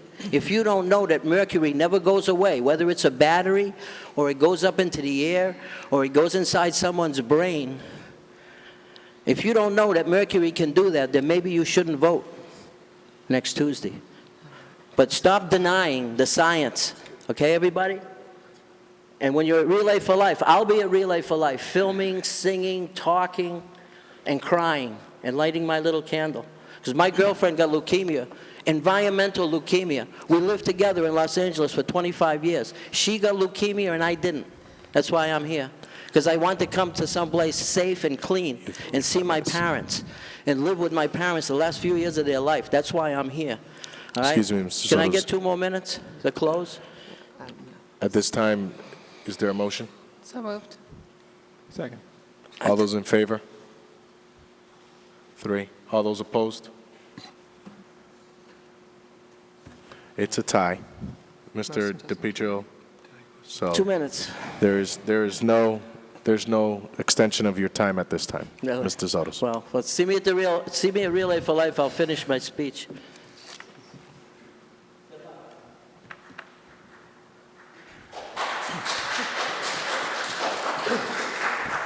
Are there any other citizens that would like to address the council with something that's not on tonight's agenda? Are there any other citizens that would like to address the council with something that's not on tonight's agenda? Are there any other citizens that would like to address the council with something that's not on tonight's agenda? Seeing none, moving on to agenda item number 9, vote to confirm the appointment of Dr. Durgesh Veda. Mr. Chair, if I may? Being that we have 3 pages, that's going to take us quite some time, may I request a 10-minute break? These guys can sit in the, can we just do those?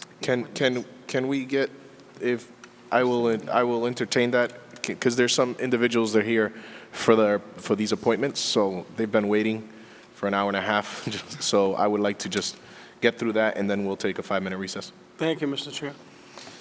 And might I request hand vote on these appointments, unless somebody has an opposition to that? Saves time. So moving on to agenda item number 9, vote to confirm the appointment of Dr. Durgesh Veda. I apologize if I'm pronouncing this name incorrectly. To the Economic and Development Commission for a 3-year term effective immediately through June 30th, 2020. So moved. Second. Councilor, comments, and we'll start with Councilor Steves. Thank you, Mr. Chairman. I remember when we were at the subcommittee, we were talking about the idea of this was supposed to be determined terms, because we were going to have you were going to look it up and see where things stood as opposed to the rest of the appointments for the other committee members. So where do they stand? To you, Mr. Chairman. Thank you, Councilor Steves, and I agree with you. That was why I went out and talked to Rosemary a little while ago to find that out. So the charter specifically, it does talk about staggered terms. Usually what happens here is that you appoint people based upon the term that's left of a person who resigned or is not filling the position. I know. That was making me wonder why that didn't occur. I did not talk to the executive secretary to find out who does these appointments with those terms. My suggestion would be, the charter says specifically as I'm reading it, that I make the appointment, you confirm it. If you wanted to leave the term alone, what we'll do is we'll take these three in order of the number 9 would get the longest term available, number 8 would get the next term, and I'll stagger them accordingly to the people who have resigned, the openings on the spot. This board right now calls, the charter says you can have up to 7 members on this particular board. I think this is only going to make 6. With these members, it'll be 6, right? So if the board would allow me, I can make those adjustments according to the unexpired terms of previous members, with, again, number 9 being the longest, 10 being the next one, and 11 being the next one according to the expired terms of previous members. Councilor Steves, you still have the floor. Yeah, I was just curious about it. How would that be?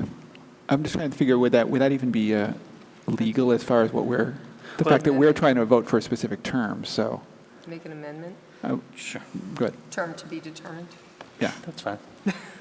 which is I was commission honestly- for I a was 3-year honestly- term, a term to be. I was actually honestly just thinking of just go 3, 2, 1, and just leave it at that. But Well, you wanted to be determined, either works with me, I don't care. Effective immediately, term to be determined, That's the best way. Appoint them effective I'll accept that immediately, term to be amendment. determined.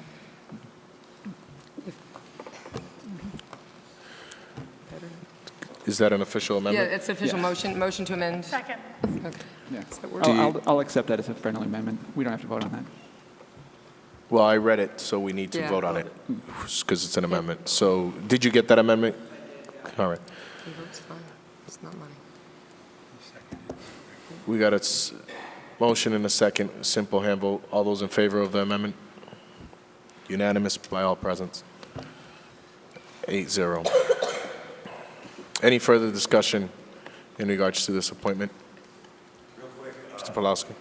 This is pertinent, I think. I noticed we have a few doctors today that are being appointed to committees. Planning and Development, I believe. And that's great when anyone wants just economic and development, right? That's the one I served on for a year. It's good. It's always great when people go on. Been reading a lot of old Southbridge newspapers, including the ones that preceded the Southbridge News. For the first 192 years of this town, only until recently, we've had doctors on the Board of Health. And it's great, these folks, we don't have doctors on the Board of Health all of a sudden, ever since the landfill. And I hope these gentlemen, I didn't even check the name, there may be a lady, I hope that they might be possibly encouraged to consider being on the Board of Health as well, because it would be really nice to have, when I was a boy, we had 4 doctors on the Board of Health. Now we don't have any doctors on the Board of Health. So it would be really, if there was one priority this town council had, I wish it would be to have doctors on the Board of Health like we've had for 192 of our last 200 years. That's all I wanted to say. Thank you. Thank you. John, if I could just give one brief comment.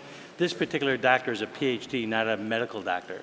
So we would love to have... Well, it'd be good to have people with a good education on the Board of Health, We'd too. love to have actual doctors on the Board of Health. We actually have a new person... That would be great, too. A radiologist and stuff. So we are looking at that for the Board of Health. In this case, this is a gentleman who specializes in manufacturing and product stuff. Are very tolerant. Of all doctors, that would be the last I'd pick, because they're very tolerant of things that create cancer. Right. You know, if there's one kind of doctor, I have chiropractors and radiologists, for I'll example. clearly take your opinion as we look at more Board of Health members. Any further discussion in regards to agenda item number 9? Seeing none, simple hand vote. All those in favor? Unanimous by all present. Congratulations. Motion carries. Agenda item number 10, vote to confirm the appointment of Dr. Dan R. Ceballos to the Economic Development Commission, effective immediately, term to be determined. So moved. Any other discussion, comments?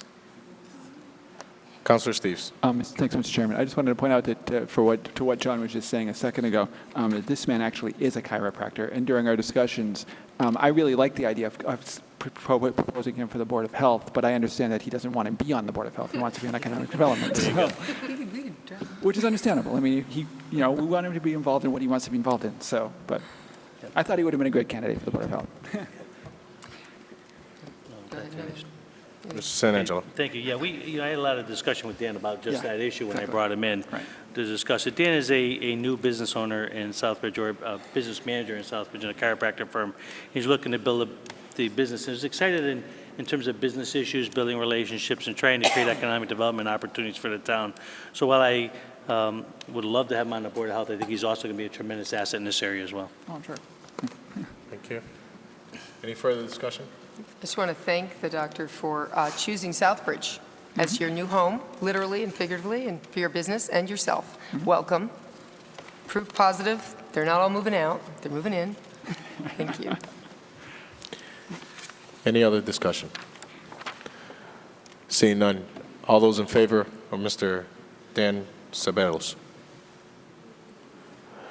Unanimous of all present. Motion carries 8-0. Agenda item number 11, vote to confirm the appointment of Jordan Hoy of Sturbridge to the Economic Development Commission, effective immediately, term to be determined. So moved. Second. Any discussion? Anyone else? Mr. Chair. Councilor McKenzie? Yeah, in looking over Mr. Hoy's job, employment record, I see a lot of variances of 3 years, 1 year, 2 years, 2 years, 3 years, going all the way down to 1998. I'm just curious as to why there's all these different jobs for such a short period of time. That's my concern. I know it's a volunteer position, right? Mr. Town Manager. Thank you. And I think, Wally, Councilor, it's a very good question. If you note, while he separates out different positions, they're all at the same employer. For instance, RBS Citizens, it's 3 different ones from 2002 to 2009. It's all one company. He just showed the different positions within that company. So he's been with the company for a long period of time. It's just the way he designated on his resume. He kind of highlighted out the different jobs he did for that company. So from 2007 to 2009, he was Vice President of Business Development with RBS. From 2005 to 2007, he was Vice President Regional Manager with the same company. From 2002 to 2005, he was Assistant Vice President. So he just showed his building and his progress through that particular business. Thank you. Any further discussion? Yes, Councilor Manna. Thank you, Mr. Chair. Perhaps the board should be reminded that we are not, the town manager does the interview. And I think that, although we have some questions, perhaps maybe some questions should be asked before the meeting. And we're not up here to interview somebody. And I welcome Mr. Hoy, and go Zoinks, because you've done an awesome job with that business. And, I am very happy to support this position, and I thank the town manager for bringing him forward. Thank you. Okay. The only comment that I want to make, I wasn't able to make it to that planning and development meeting, but I know several years ago there was a pretty large discussion up on this board in regards to non-residents. And I understand that Mr. Hoy has a great resume. And I also understand that the person that was being presented before this board at the time also had a great resume in regards to the Airport Commission. And this board, well, maybe not all of this board, but this board did not support at the time an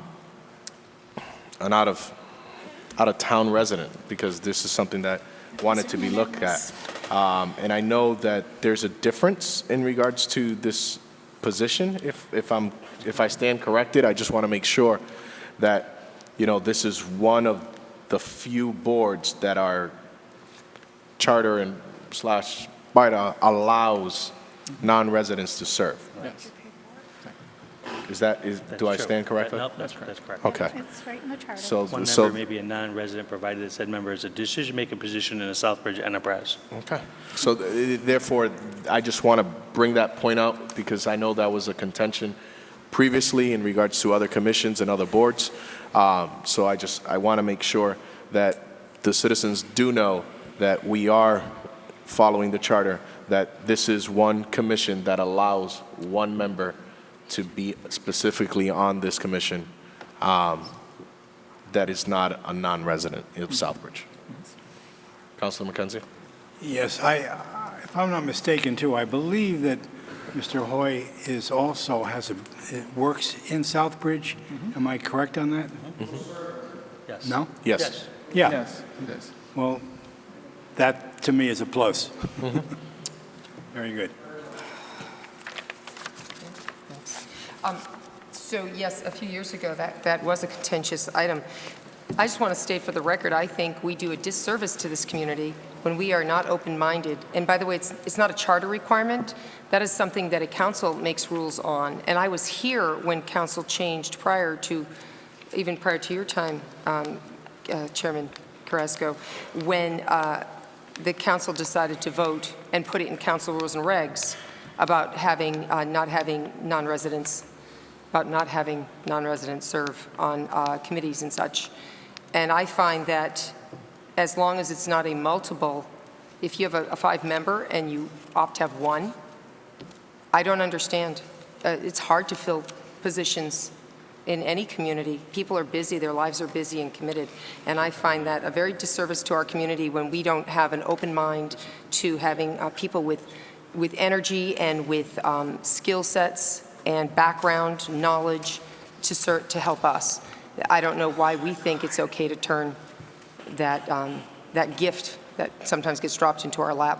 And I appreciate you putting up with our badgering you, and thank goodness we found it for you that it's allowed on the Economic Development Commission. But I, for one, believe that we still should be more open to having outside members with an interest help our community, as long as it's not the majority of the board.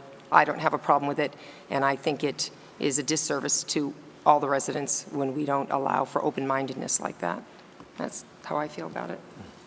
And I just want to stand corrected. It's not the charter, it's our code of bylaws that actually speaks directly about the commission, the Economic Development Commission, that allows that one non-resident. So I just wanted to bring that point because I know some people might say, well, you just allowed somebody. So I just wanted to bring that specifically clarification. Councilor McKenzie. And I just want to make a clarification, too. Mine was only a question, not a badgering, and I'm certainly looking to support this gentleman, and I believe he's well qualified. So please don't take offense. But if we don't ask questions, we don't get answers. So thank you. Mr. San Angelo. Thank you. Mr. Chairman, I just want to make it clear that, I had this discussion with Jordan when he came to the meeting, the interview with me, that this might be a concern, the out-of-town, in-town kind of issue. He understood that, and just make it clear that if any member votes any given way because of the in-town, out-of-town concern, is not directly related in any way to Jordan. He's a heavily qualified candidate. We're looking forward to having him on the board. The issue of local or not is not anything directly to do with him, and I made that clear to him. Thank you. Any further discussion? Simple hand vote. All those in favor? 8-0, unanimous by all present. At this time, we will take a 5-minute recess.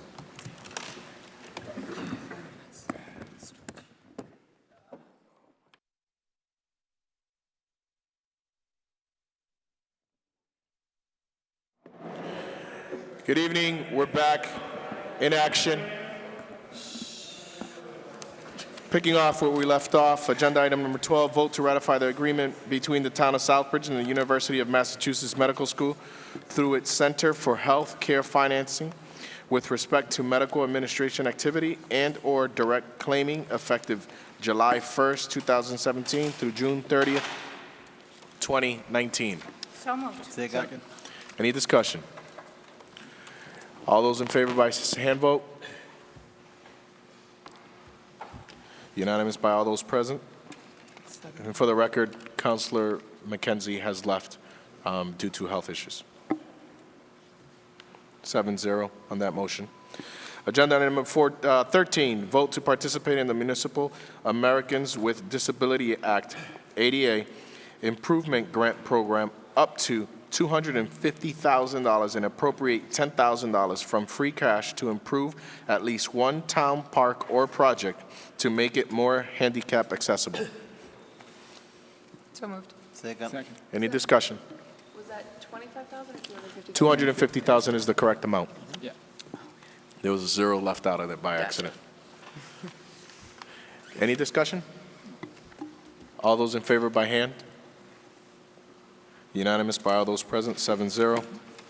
Mr. Chair, if I may, there's a typo on that line item. It was 250,000. Yeah, it was 250. Yeah, you read it correctly. I read it correctly. You read it correctly. There's the agenda, there's the minutes. No, on the agenda. I know, it's been corrected. He read it correctly. Agenda number 14, vote to ratify proposed curb cut regulation changes in accordance with Town Bylaw 8-103. Mr. Chair, am I correct? I think when we did this, when we did this in Agenda Gov, we actually moved, the motion was to direct the town manager to hold a public hearing on it because he actually approves the curb cut regulations. Okay. So do you have the? We have the minutes on that. Yeah, I've got them right here. And it was worded in such a way because we don't actually vote to approve it or disapprove it. Exactly, that's what it If said. I may explain. Let's see, so that's the, where is that? Which agenda item? Where'd it go? It's in here somewhere.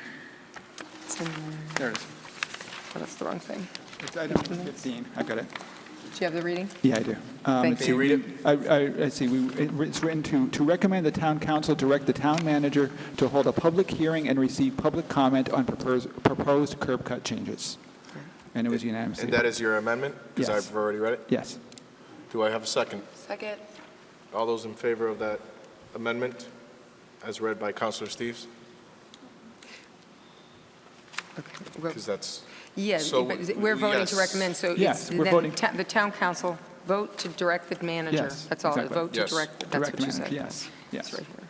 Yeah, vote to direct the town manager to hold a public hearing and receive public comment. That's so exactly. that is the new motion. Yes. So that's, Yes. we Yep. have a motion and a second. All those in favor of the new motion? Thank you. Now, all those in favor of that motion, As amended. as amended? Yeah, that's the new motion, yes. Thank you, 7-0, motion carries. Okay. You got that, Mr. Gullickson? Thank you. Agenda item number 15, vote to transfer $329,757.90 from account ending in 6901, insurance in excess of $20,000 and $150,179.33 from account 9085, airport tornado damage insurance, to account 6440, airport reconstruction phase 2, to fund the remaining of the town's share of the project from insurance proceeds. So moved. Second. Any discussion? Seeing none, simple hand vote. All those in favor? 7-0, motion carries.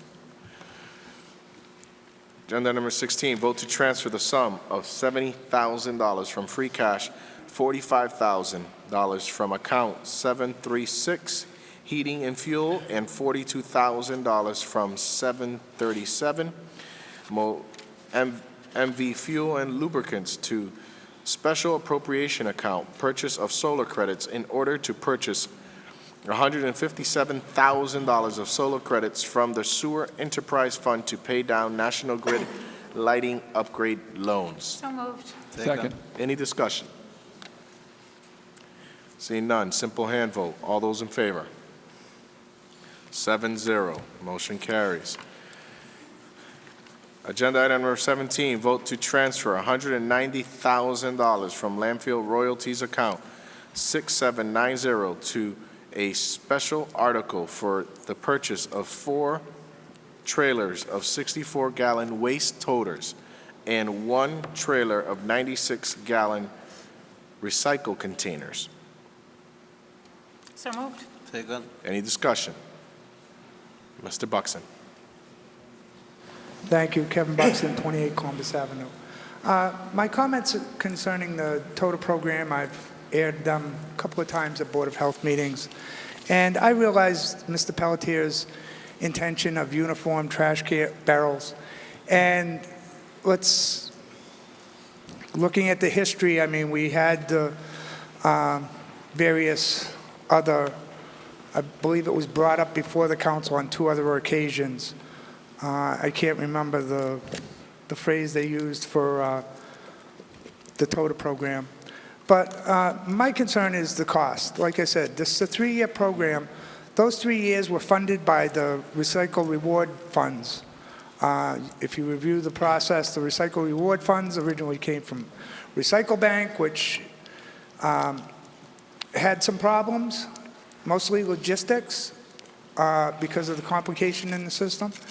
And originally, when the Recycle Bank was part of the curbside pickup, Casella was owned 30% of the company. Then for whatever reason, when Casella withdrew the Recycle Bank, the funds that were directed to the Recycle Bank ended up in a Recycle Reward Fund. That's 3 years. That's over $210,000. Tonight, you're using another $190,000.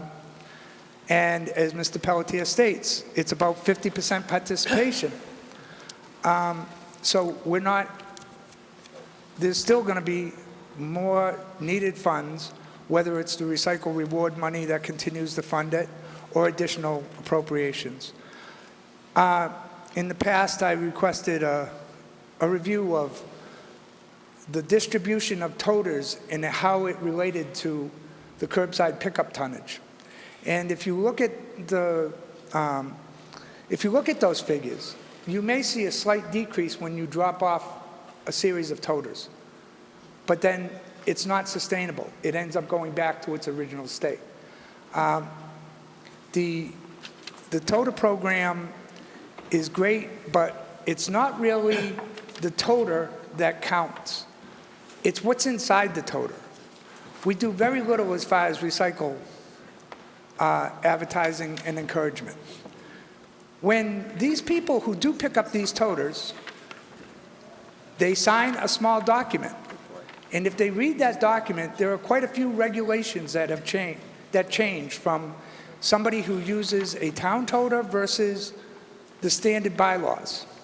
One of the situations is unlimited trash. We've all said that giving residents unlimited trash is not beneficial to our recycling rates. Our recycling rates over the past 9 years, we were at about 14%, and the last I knew, we were only at about 24. 10% over 9 years compared to communities who recycle 50 and 60%, of course, is pay as you throw. The point I'm making is these rules and regulations are there. One of the rules is your toter cannot be overfilled. Your lid cannot be propped up. It's something that I see on a regular basis now on trash days. You drive down the street, and I don't use the town toters.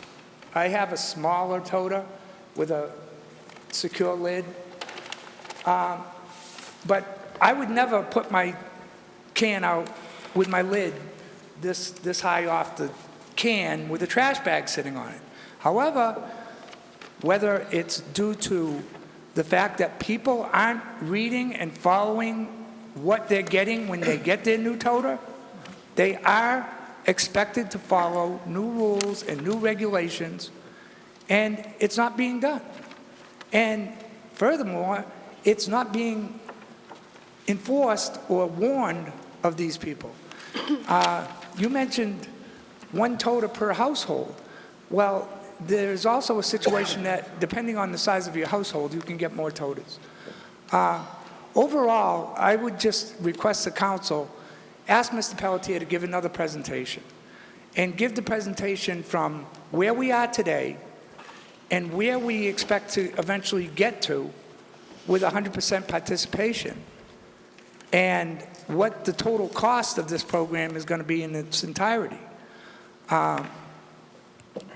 it was Mr. Pelletier's intention that this was originally going to be volunteer, and sooner or later, it's going to achieve a point where we'd eliminate the bylaws, rules and regulations as far as trash put out, and everybody would follow the rules and regulations because we'll all have these trash cans. I'd like to make a motion to postpone this item, seeing that Mr. Pelletier isn't here to answer any of Mr. Buxton's questions or comments or concerns. Second. A second, yeah. Motion to postpone. All those in favor, simple hand vote. Item has been postponed. All right, I'll talk with Mr. Pelletier, thank you. Mr. Chair? Yes. I would just like to point out that on agenda items, according to rules and regs, the 3 minutes and then a 2-minute extension applies. So I just would like to be mindful of that on time. And I won't read it, but I would like to respond to Mr. Buxton. If you would just look at page 19 of the contract under Recycle Bank and then at Exhibit I, you will understand, maybe other people too who continue to bring up Recycle Bank will understand how it was set up and why it's no longer here, and the cost that each homeowner would have incurred had it stayed. So I just highly encourage people to, I won't read it because it's long and we're late. Please read the real information about Recycle Bank and what it was intended to do and it did not do, and now we take the $70,000 a year that was going into this estimated-wise, and it's used for recycling purposes and education and such. Thank you.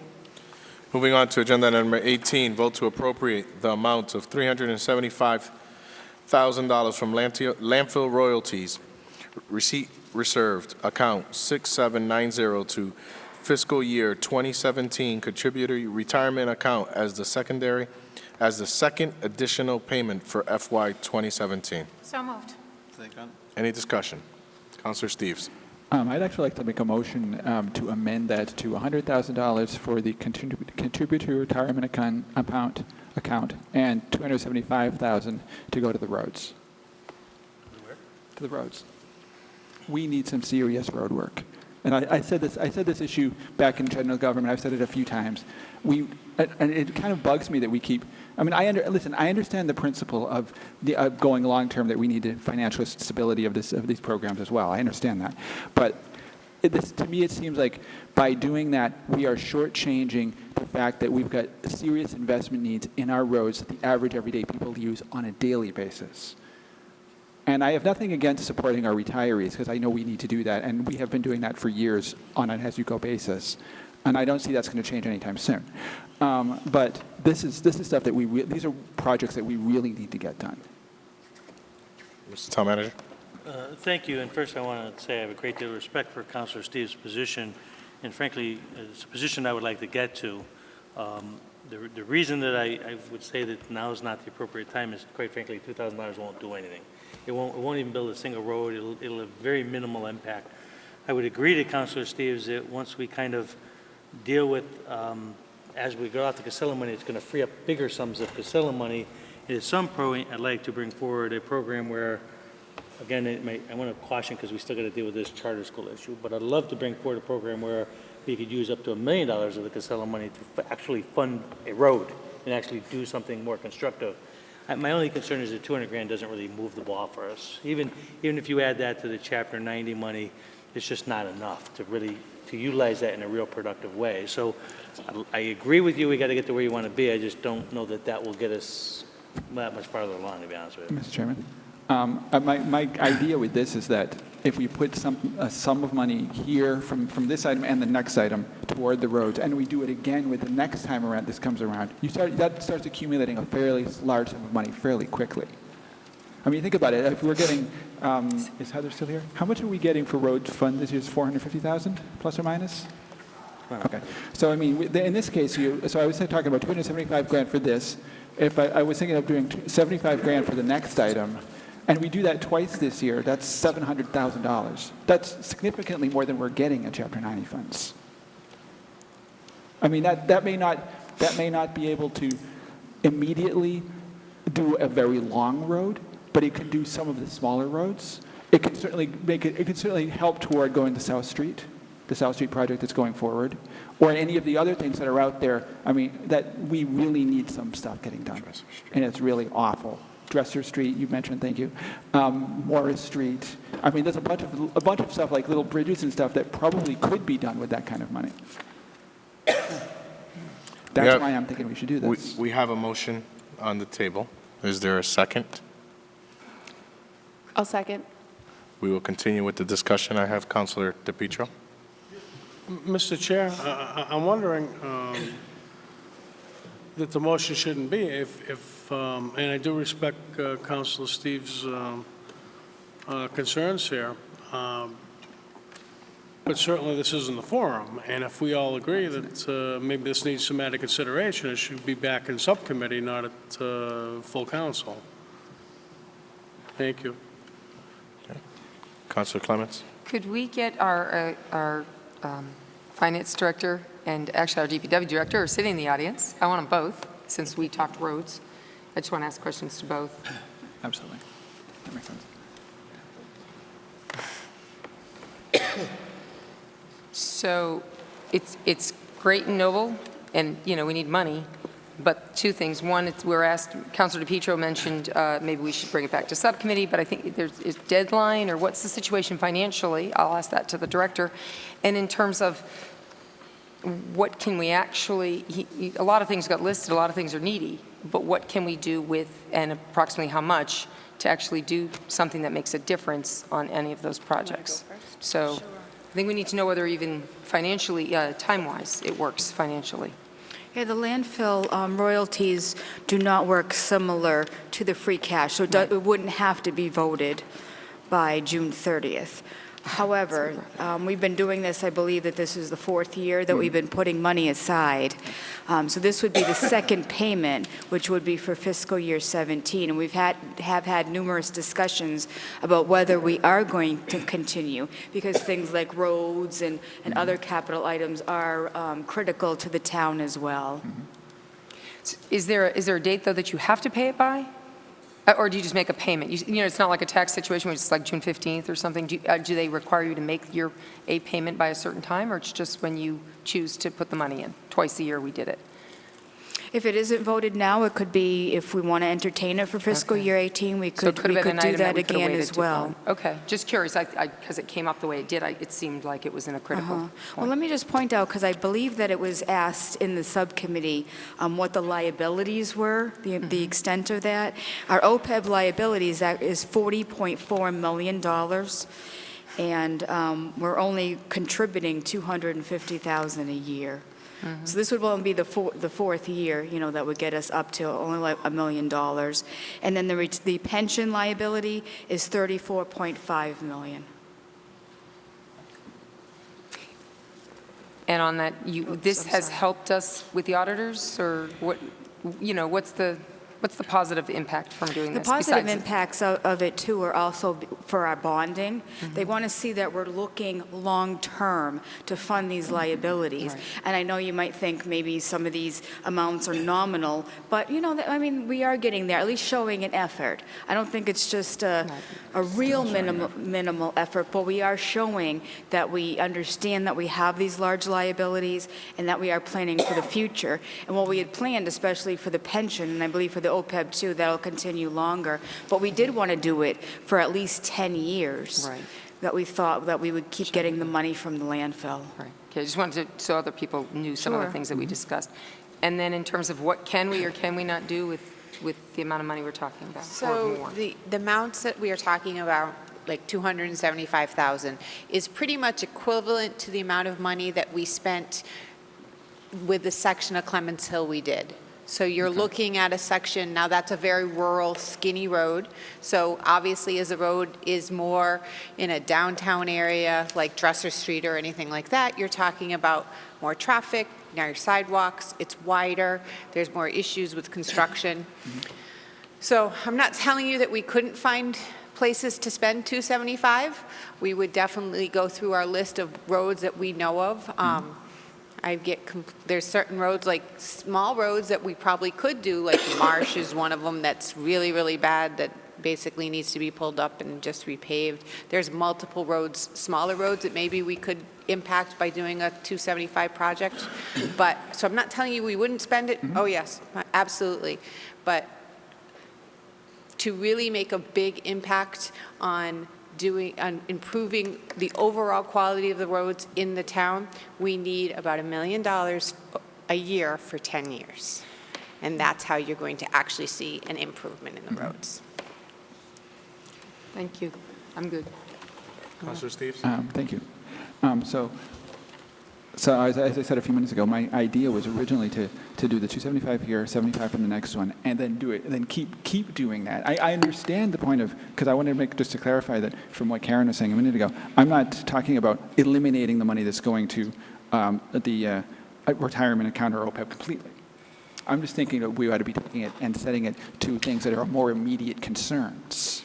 And I would say if we had a more long-term plan that I knew that we were going to get this money every year, we would be budgeting that money into now. Absolutely, and I totally understand So it would that. help that we could plan to do a larger scope project because we knew we were going to have that money. Right, I totally understand that. That's why I'm trying to get the idea of putting some sort of some money aside so we can start doing some of those bigger projects. And what was the other point that I wanted to ask? It escaped me. If somebody else has a question, it might come back to me. Councilor DePietro? Mr. Chair, if I could further my concern, I think this council will be setting a dangerous precedent,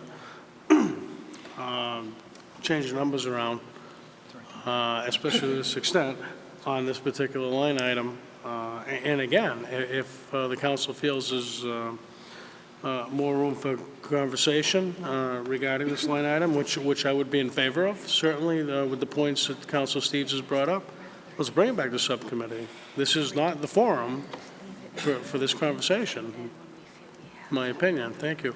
We had this discussion in subcommittee. That's why I'm bringing it up now. But we can't be changing numbers Yes, around. we can. We're the council. We absolutely can. The subcommittee is a recommendations only. We absolutely can change the numbers around. Councilor O'Clair? Thank you, Mr. Chair. Through you. I would be entirely in favor of this. I do think that there is a little bit of a transparency issue with that. There's a certain appropriation that's on the agenda, and we'd be appropriating it to a completely different project that's not mentioned anywhere else on the agenda. And I would think that there might be citizens out there that if they saw, road improvement projects might want to come up and speak, one way or the other, because it's kind of a hot topic issue. So I would be 100% in favor of it, but I would maybe caution that we just do it next meeting.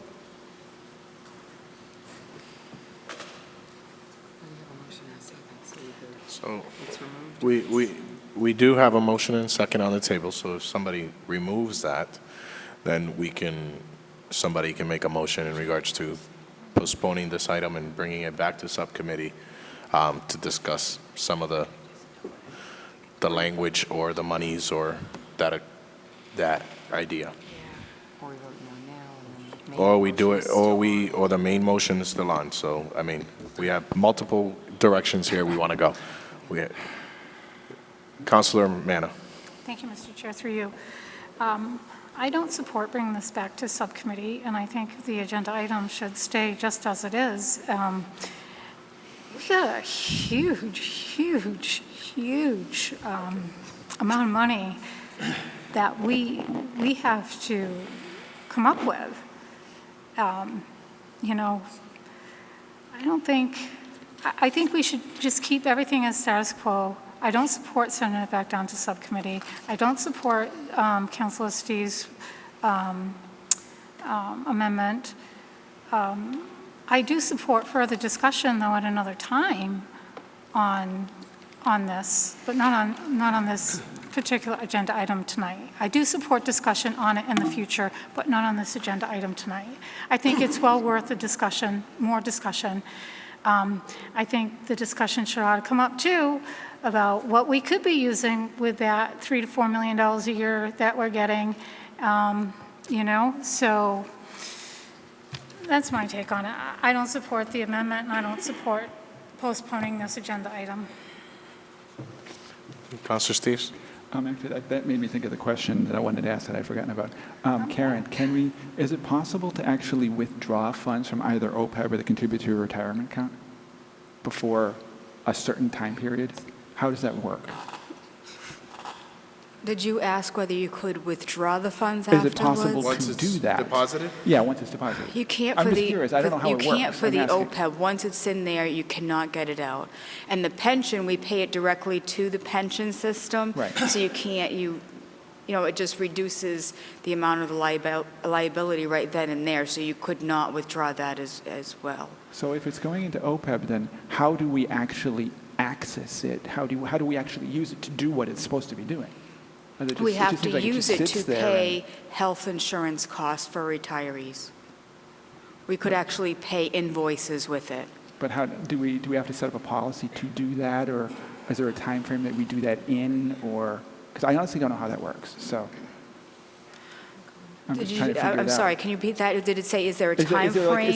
Do we have to set up a policy, say, for example, if we get so much money in there, then did we set up a policy saying, say, for example, just pick a number at random, say we've got 5 or 6 million in there, and we start having issues, do we set up a policy to say, okay, at this number, we start spending it?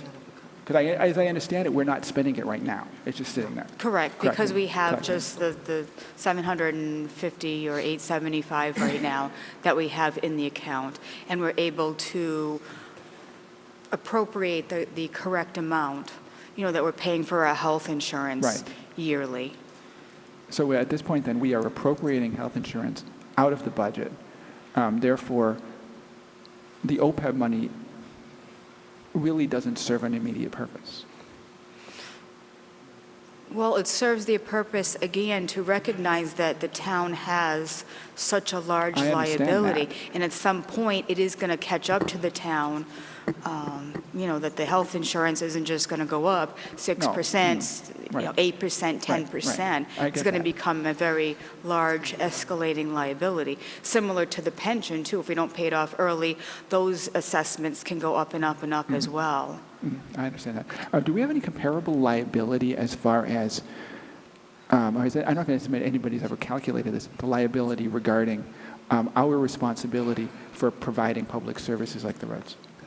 I'm sorry, to providing public service. Is there any comparable liability looking at the long term about our responsibility for providing public services like the roads?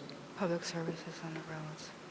Because I would think that that's a liability to the town, too, over the long term. And if the roads end up being in horrible condition, you know, you have the risk of people getting injured and so forth. Bridges collapsing, like the Dresser Street Bridge is half closed now. Well, not quite half closed, but it's, you know, it's been in limbo for a long time. The answer to your question is there is a cost associated in the pavement management report, and I don't have it off the top of my head. So I do think that maybe more discussion and review of the pavement management report that has been provided, it actually has a cost of what to repair all the roads would be, and that's where I'm quoting them $1 million for 10 years to really see any improvements. It has a cost associated with how much it would be to repair the roads at today's dollars right now. Right. So that would be basically what you're asking for, is what your liability is to do those repairs. And I don't know that number off the top of my head. I can tell you it's a very large number. I'm sure it is. But So again, just a reminder, there is a motion and a second on the table to change the appropriation in the amount of $100,000 to the landfill royalty receipt reserve, and then to the contributor retirement account, and then $275,000 to roads. Yes. We have a motion and a second. Any more discussion on that? Seeing none, roll call. Councilor Clemens? No. Councilor DePietro? No. Councilor Estrada? No. Councilor Manna? No. Councilor Steves? Yes. Councilor O'Clair? Yes. Councilor Carrasco? No. 2 yes, 5 no. Excuse me, Councilor McKenzie came back to the meeting. Oh, I'm sorry. Councilor McKenzie, what's your vote? Yes. 3 yes, 5 no. Motion does not carry. At this point, we are back to the original motion. We have a motion and a second on the table. Any further discussion on this? Seeing none. Simple hand vote. All those in favor of the original motion? Yes. All those in favor? 1, 2, 3, 4. All those opposed? You voted twice, Councilor Manna? No, I put my hand down. Yeah, you missed. It's 5-3. Okay. 5-3. Motion carries. Excuse me. Don't do that. Okay. Agenda item number 19, vote to appropriate the amount of $125,000 from the landfill royalty receipts reserve account 6790 as the second payment into OPEB trust fund for fiscal year 2017. So moved. Second. Any further discussion? I'm actually not going to make the amendment that I just said, considering the discussion we just had, but I'm certainly going to vote against it, so. Thank you. Simple hand vote. All those in favor?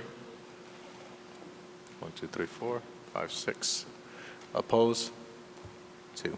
6-2. Motion carries.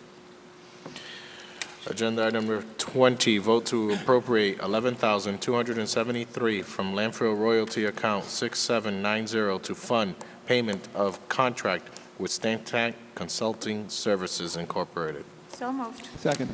Any further discussion on this item? Seeing none, simple hand vote. All those in favor? Unanimous, 8-0. Motion carries. Agenda number 21, vote to appropriate $2,583.75 from free cash to fund a special appropriation account for a FY 2016 unpaid bill owed to Joyce Law Group for legal services rendered. So moved. Second. Any discussion?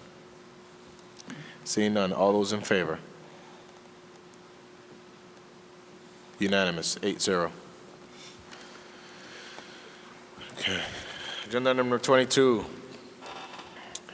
Ordered that the authorized unused balances of the following loan orders of the Town Council are hereby rescinded. Amount $3,037, DPW Pickup Truck Project 6383, date of passage June 15, 2015. $3,037, DPW Pickup Truck Project 6384, date of passage June 15, 2015.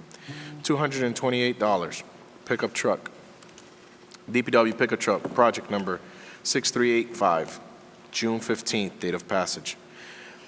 Amount $3,548, DPW Roller Project 6386, date of passage June 15, 2015. Amount $24,000, DPW Plows Project 6383, September 14, 2015, date of passage. Amount $7,385, Textbooks Project 6354, September 14, 2015. Amount $43,475, DPW Loader Project 6356, September 14, date of passage. So moved. Second. Requires a two-third roll call vote. Any discussion? Councilor McKenzie. I have a question. I just don't understand. I see project number 6383 twice, one on June 15. Is that the same project? Same borrowing? Same money as September 14th, 2015, 24,000? We ordered the trucks, we actually reappropriated some money. We needed more money for the plows. We took some money out of the loader project and put it in the plow, into that same number. But for reasons that are how we ended up actually paying for it, I think it came out of a different account, and therefore the whole amount wasn't borrowed. These are, the plows have been bought, the trucks are here. this is money that was never borrowed, so we're just rescinding the borrowing. Understood. Thank you. Any further discussion? All those in favor by hand vote? Nope. No, it's roll call. Excuse me, yes, my fault. Next two are going to be roll call. Roll call, please. Councilor DePietro? Yes. Councilor Estrada? Yes. Councilor McKenzie? Yes. Councilor Miana? Yes. Councilor Steves? Yes. Councilor O'Clair? Yes. Councilor Carrasco? Yes. Councilor Clements? Yes. 8 yes. Motion carries. Agenda number 23, vote to transfer the sum of $852 from Project 6386 DPW Roller and $300.38 from Project 6354 Textbooks to Project 6356 DPW Loader. So moved. Two-thirds roll call. Any discussion? Seeing none, roll call, please. Councilor Estrada? Yes. Councilor McKenzie? Yes. Councilor Miana? Yes. Councilor Steves? Yes. Councilor O'Clair? Yes. Councilor Carrasco? Yes. Councilor Clements? Yes. Councilor DePietro? Yes. 8 yes. Thank you. Motion carries. Agenda number 24, vote to appropriate $70,000 from free cash to FY 2017 snow and ice accounts. So moved. Second. Any discussion? Councilor McKenzie. Yes, through you, sir. I thought that this was 50,000 that was allocated, not 70,000. There was actually 2 votes taken at 2 different times, and they totaled 70,000. Yeah. Gotcha. Thank you. Any further discussion? Simple hand vote. All those in favor? Any opposed? None. Unanimous by all present. 8-0. Motion carries. Agenda number 25, vote to transfer $66,000 from Town Council Reserve Account 1.132.5781 to account 1.297.5200.0.741 streetlights to cover extraordinary and unforeseen cost electricity due to unrealized solar credits. So moved. Second. Any discussion? Seeing none, simple hand vote. All those in favor? Unanimous by all present, 8-0. Motion carries. Agenda item number 26, vote to appropriate the amount of $150,000 from free cash for the continued demolition of blighted building as part of the FY 2018 capital plan. So moved. Second. Any discussion? The only thing I would like to say on this matter is I would like to see more enforcement on other buildings in town in regards to blighted buildings, because if not, this is just going to continue to be something that we're going to keep adding and adding and adding, and if we don't enforce, we're never going to see any changes. Actually, I do have a question on that line. Councilor Steves. Because that's actually I was thinking about that something similar to that a couple of days ago, and I was wondering, is there any way we can set up something where we can help some of the people who just simply need like paint and something simple to help prevent it from getting into a blighted condition? Maybe we should see if we can think about doing something like that. I don't know if we can pull something like that out of CDBG funds or something like that for certain areas, or a small fund in the, just an idea that, I know it's just off the cuff, but. It's a great idea, but unfortunately, we can't use town funds for private property. We can't go into, we can't have our town employees cross that line and go onto their private properties. That's something that maybe a local nonprofit could do. Maybe that's something that one of us or someone here would like to run with that idea. It's a great idea because there is elderly out there. There's a lot of individuals that have needs, but unfortunately, us as a town, that's something that we're not allowed to do. Any further discussion on that? Seeing none, simple hand vote. All those in favor?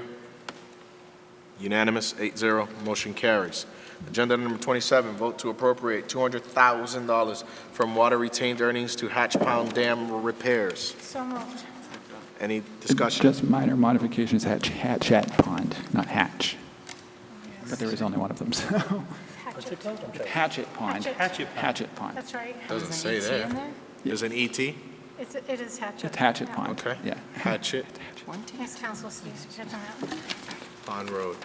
Pond Dam repairs. Any further discussion? Seeing none. All those in favor? Unanimous by all present. 8-0. Motion carries. Agenda item number 28, vote to appropriate the sum of $45,020.25 from the water returned earnings to allocate to the town of Charlton its share of FY 2016 annual earnings per the intermunicipal agreement to be reduced by an outstanding water balances due to Southbridge. So moved. Second. Any discussion? Seeing none.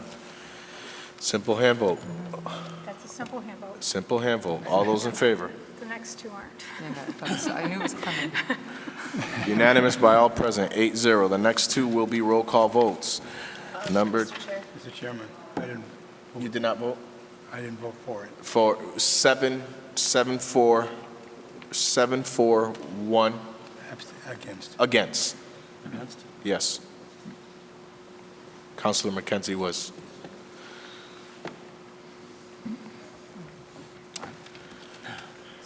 Agenda 29, ordered that the authorized unused balances of the following loan orders of the Town Council are hereby rescinded. Amount $208,257.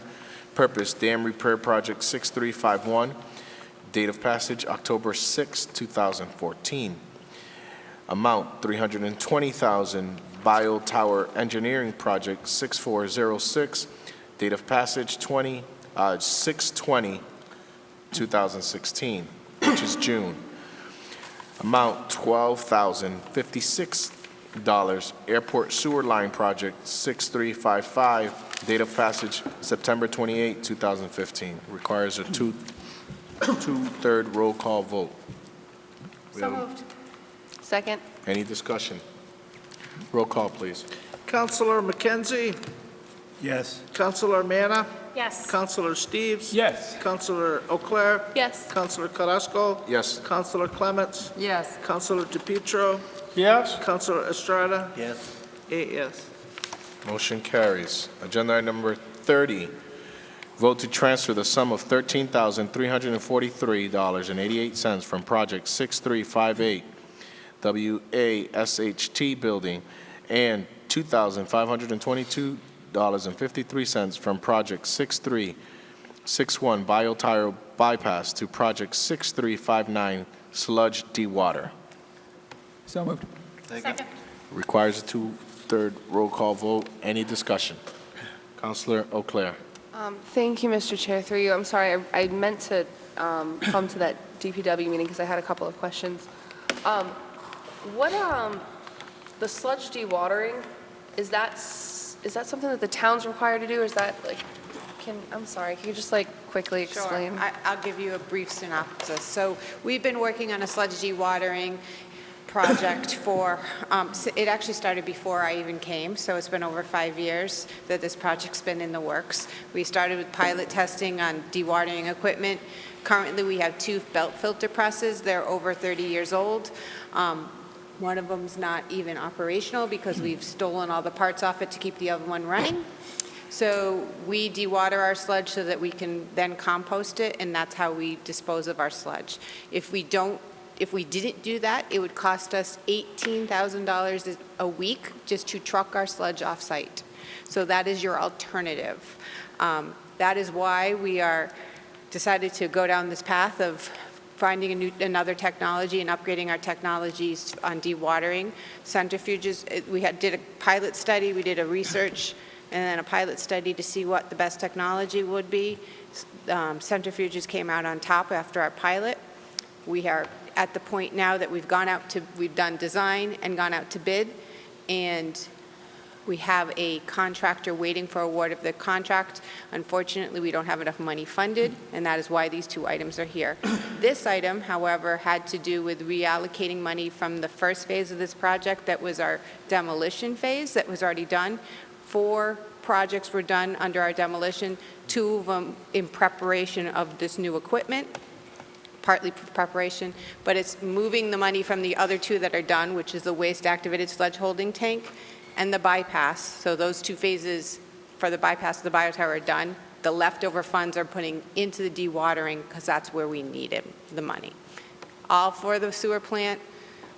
It's just trying to maximize the money that we already borrowed to the greatest ability without borrowing additional funds. Okay. The other, I guess, follow-up question to that is specifically with the composting. So I was under the impression that the the town does not get any kind of money for the sale of the composting that goes on down there? We have a cost sharing, a sale, a proceeds. Like profit sharing? A profit sharing agreement. If they get more than $3 a yard, then we get that excess. So basically, it costs them about $3 a yard to do the processing, and they get, that kind of breaks it even. Anything additional than that, we get. And they don't have to pay anything into, sludge dewatering or anything like that? That's all on the town? Right. If we didn't compost the sludge, and we would still have to pay for disposal of the sludge, when you do the cost-benefit analysis of whether you compost or you pay for disposing at a landfill or incinerator, it's much cheaper for us to compost than it is to send it off-site after we do water. Even without taking the full share of the proceeds on the composting and also having to pay for all of, the upkeep and the dewatering and everything? Yes, even without it. It's an extremely high cost to pay for sludge disposal. Okay.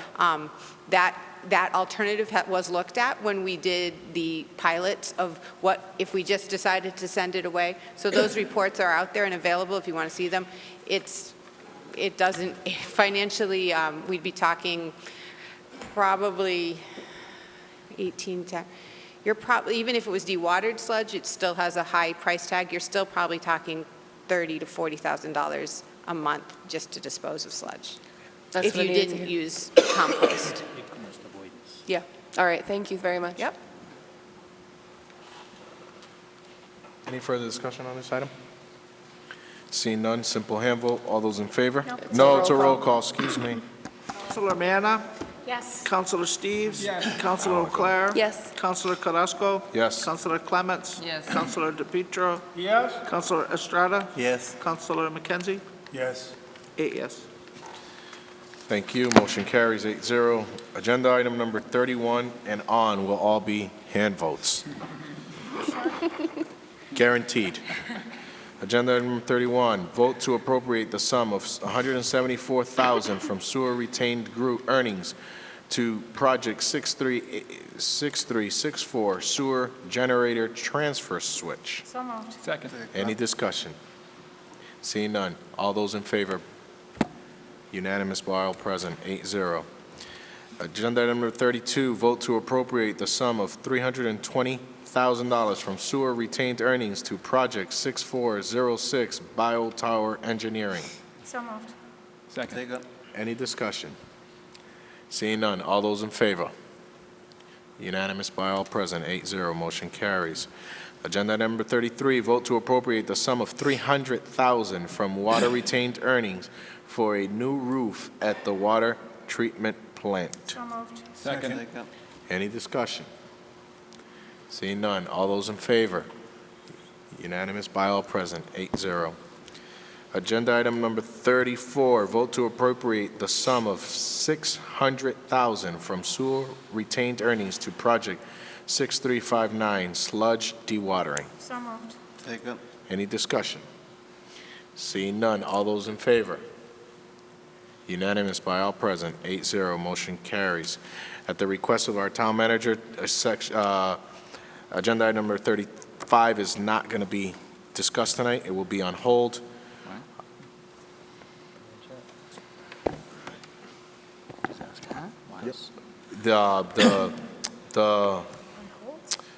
There is some of the engineering and some of the plans for this road is not complete, so they're not.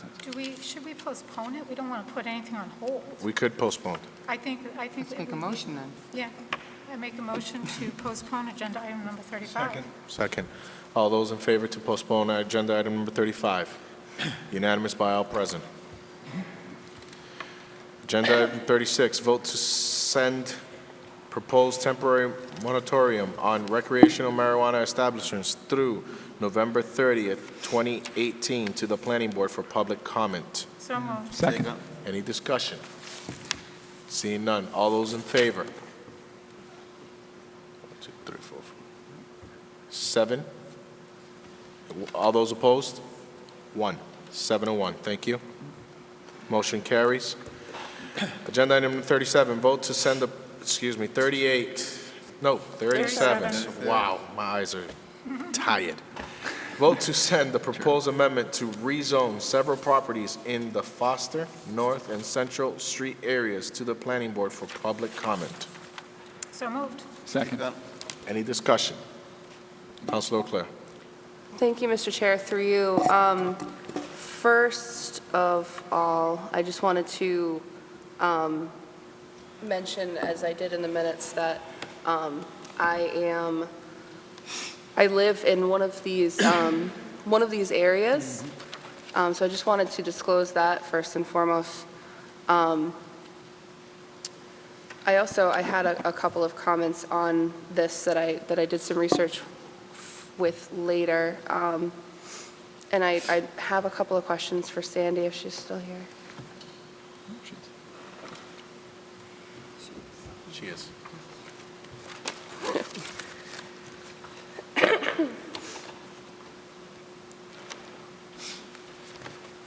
Actually feels good to walk around. Hi. Go ahead.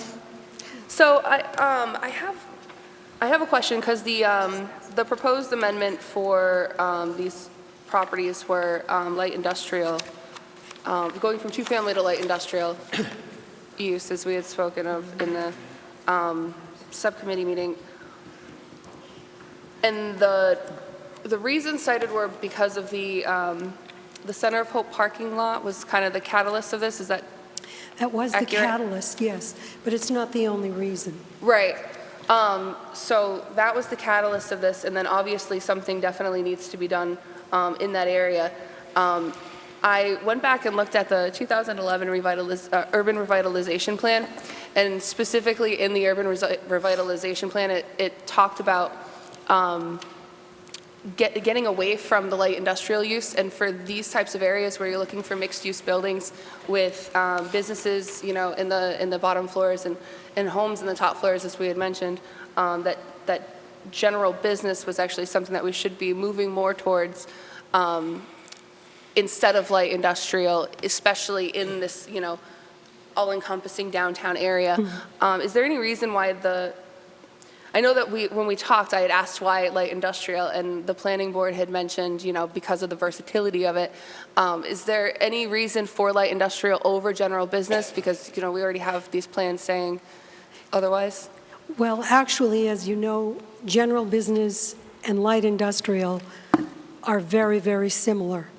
And there's only, the last time I looked, there was only one difference between them. And I think when we do our more comprehensive look at the zoning bylaw, you'll see some different zones. But the reason why light industrial was chosen is, first of all, because it is very versatile, and also because it's next to some industrial sites. So it made a good transition from heavy industrial to light industrial.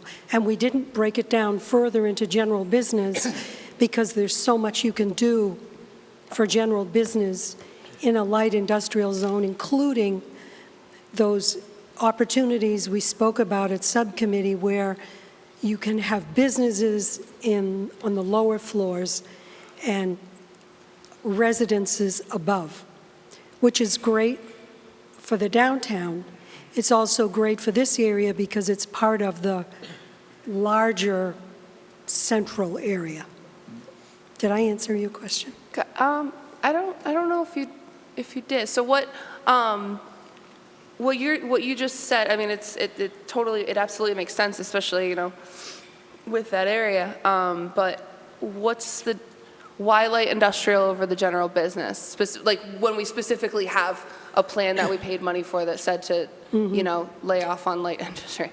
Well, this area, of course, is not part of the urban renewal plan, although the town could make it so.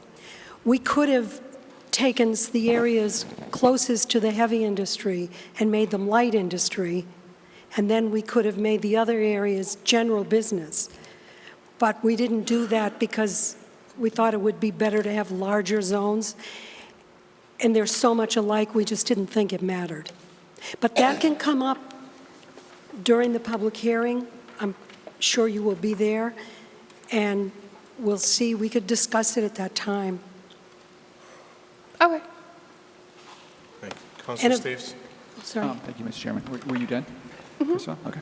I did have a quick question. Is if you're going to be looking at doing the rezoning, the whole rezoning thing that we approved, if we do it when capital spending comes up, if we're going to be doing that in the next year anyway, doesn't it seem a little premature to be rezoning to be looking at rezoning this now anyway? Well, I think that's a great question, and I'm glad you asked, and I hope that comes up at the public hearing also. Because when the town undertakes a complete rezoning, it will start with the zoning bylaw we have and make improvements. This is an improvement that already needs to be made. So we're suggesting that we make this now. It might be refined later on, but it is needed now. One of the reasons is that the Sacred Heart complex is kind of a wasted. Right now, it's a wonderful space. That's in a two-family zone. And so very, very few opportunities exist there. But if that is changed, then it will offer, there will be a lot more opportunities there. It probably will take more than a year to get the zoning bylaw done, in all practicality. Probably. And also, are there particular proposals that if you make this change now, are there particular proposals that are already in the wings for this area? There aren't. No, it was mentioned that Center of Hope is interested, Yeah. and they definitely are. But when they came to talk to us, we know very often when people inquire about things,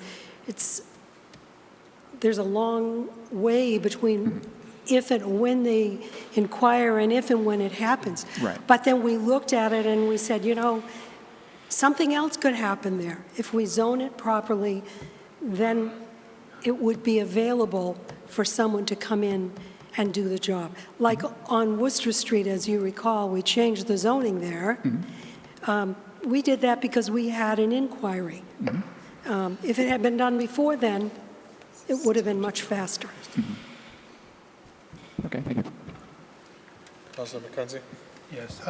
In looking at this, we're not actually voting on whether it's going to be light or general or whatever. All we're looking to do is to send this to the planning board and let them decide. So I think we're kind of beating a dead horse here. I think we ought to move on to making a motion. Well, I like their questions, but to answer your question, Counselor, the planning board will not be making this decision. The planning board will hold a public hearing and make a recommendation. The town council is the body that makes the decision. All right, then maybe what we have to do, I don't know if we still have to do this now. We would, but if we have to do it now, then maybe we need to indicate either light or general business now as a part of this. No, It's already in there. You're It's already in the wording? recommending, you're voting to send it to planning board That's what I'm saying. for a public hearing. They already have Okay, so, end of story. Councilor Clare? Thank you, Mr. Chair. Through you very quickly. Regarding what Councilor McKenzie had just mentioned, we're voting to send it to the planning board. If, something came up tonight where a counselor, myself or anybody else, uncovered something and thought there might be a better way to do it, then rather than have a planning board hearing, public hearing, where, we have to notify people and send things out to abutters and have them all come, we could, mitigate any kind of problems or issues that we might have as a council before that happens. So that's why I made the questions that I did. Thank you. Yep. Any further discussion on agenda item number 37? Seeing none. Simple hand vote. All those in favor? Unanimous by all present, 8-0. Thank you. Agenda item 38, vote to send proposed amendment to expand the Central Core Overlay District to the Planning Board for public comment. So moved. Councilor Clare? Thank you, Mr. Chair, through you. So I also gave this agenda item a lot of thought after the planning and development meeting. And even in the light of today, there was a letter sent out to council from a business owner in town with a blighted property. I think that there's beginning to be a really good effort in the town in managing changes of use, managing blighted properties for demolition. There's, grants specifically for the central core district that we have in our town. And I think that the focus needs to remain incremental on the existing central core until all of the problems are solved there before we start talking about expanding it. And I think that's really important. We have, restaurants that are now Realtor offices without any kind of special permit. We have retail spaces that are now, social service centers or churches and some other things that I'd like to see. I'd like to see more management of the existing central core in the way that, our zoning bylaws allow us to before we begin to talk about expanding. That's fine. That's it. Thank you. Councilor Manna. Thank you, Mr. Chair, through you. I respect what Councilor Clay has to say. However, in regards to some of the nonprofits and the churches, we have no say in that with zoning because they're covered under the Dover Amendment.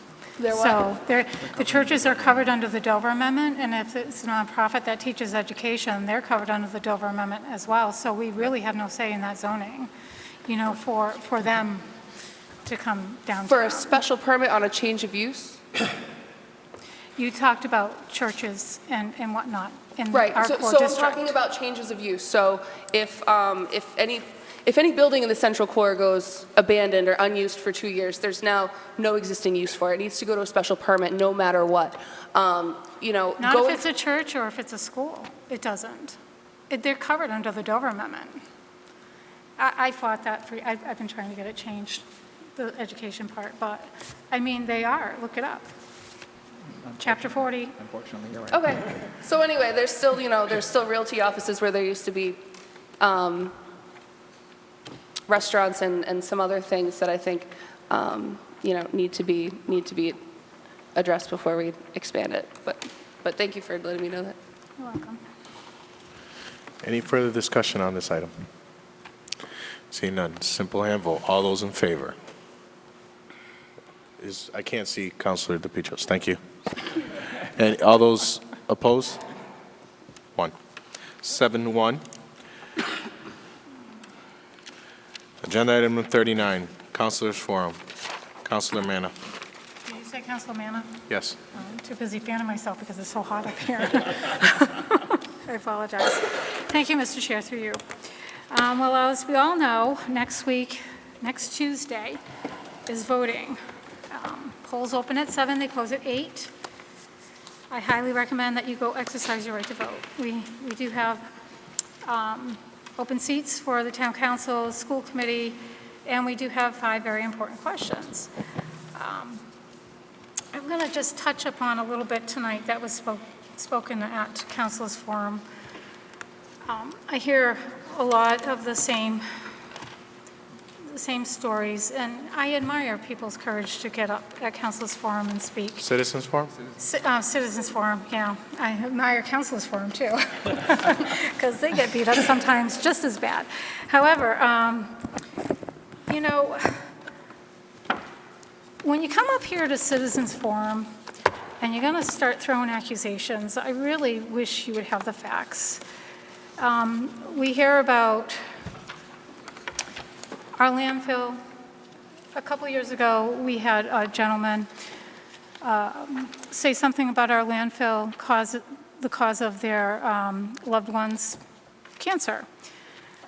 So that prompted me to do some research, and there's no indication of our landfill causing cancer at all.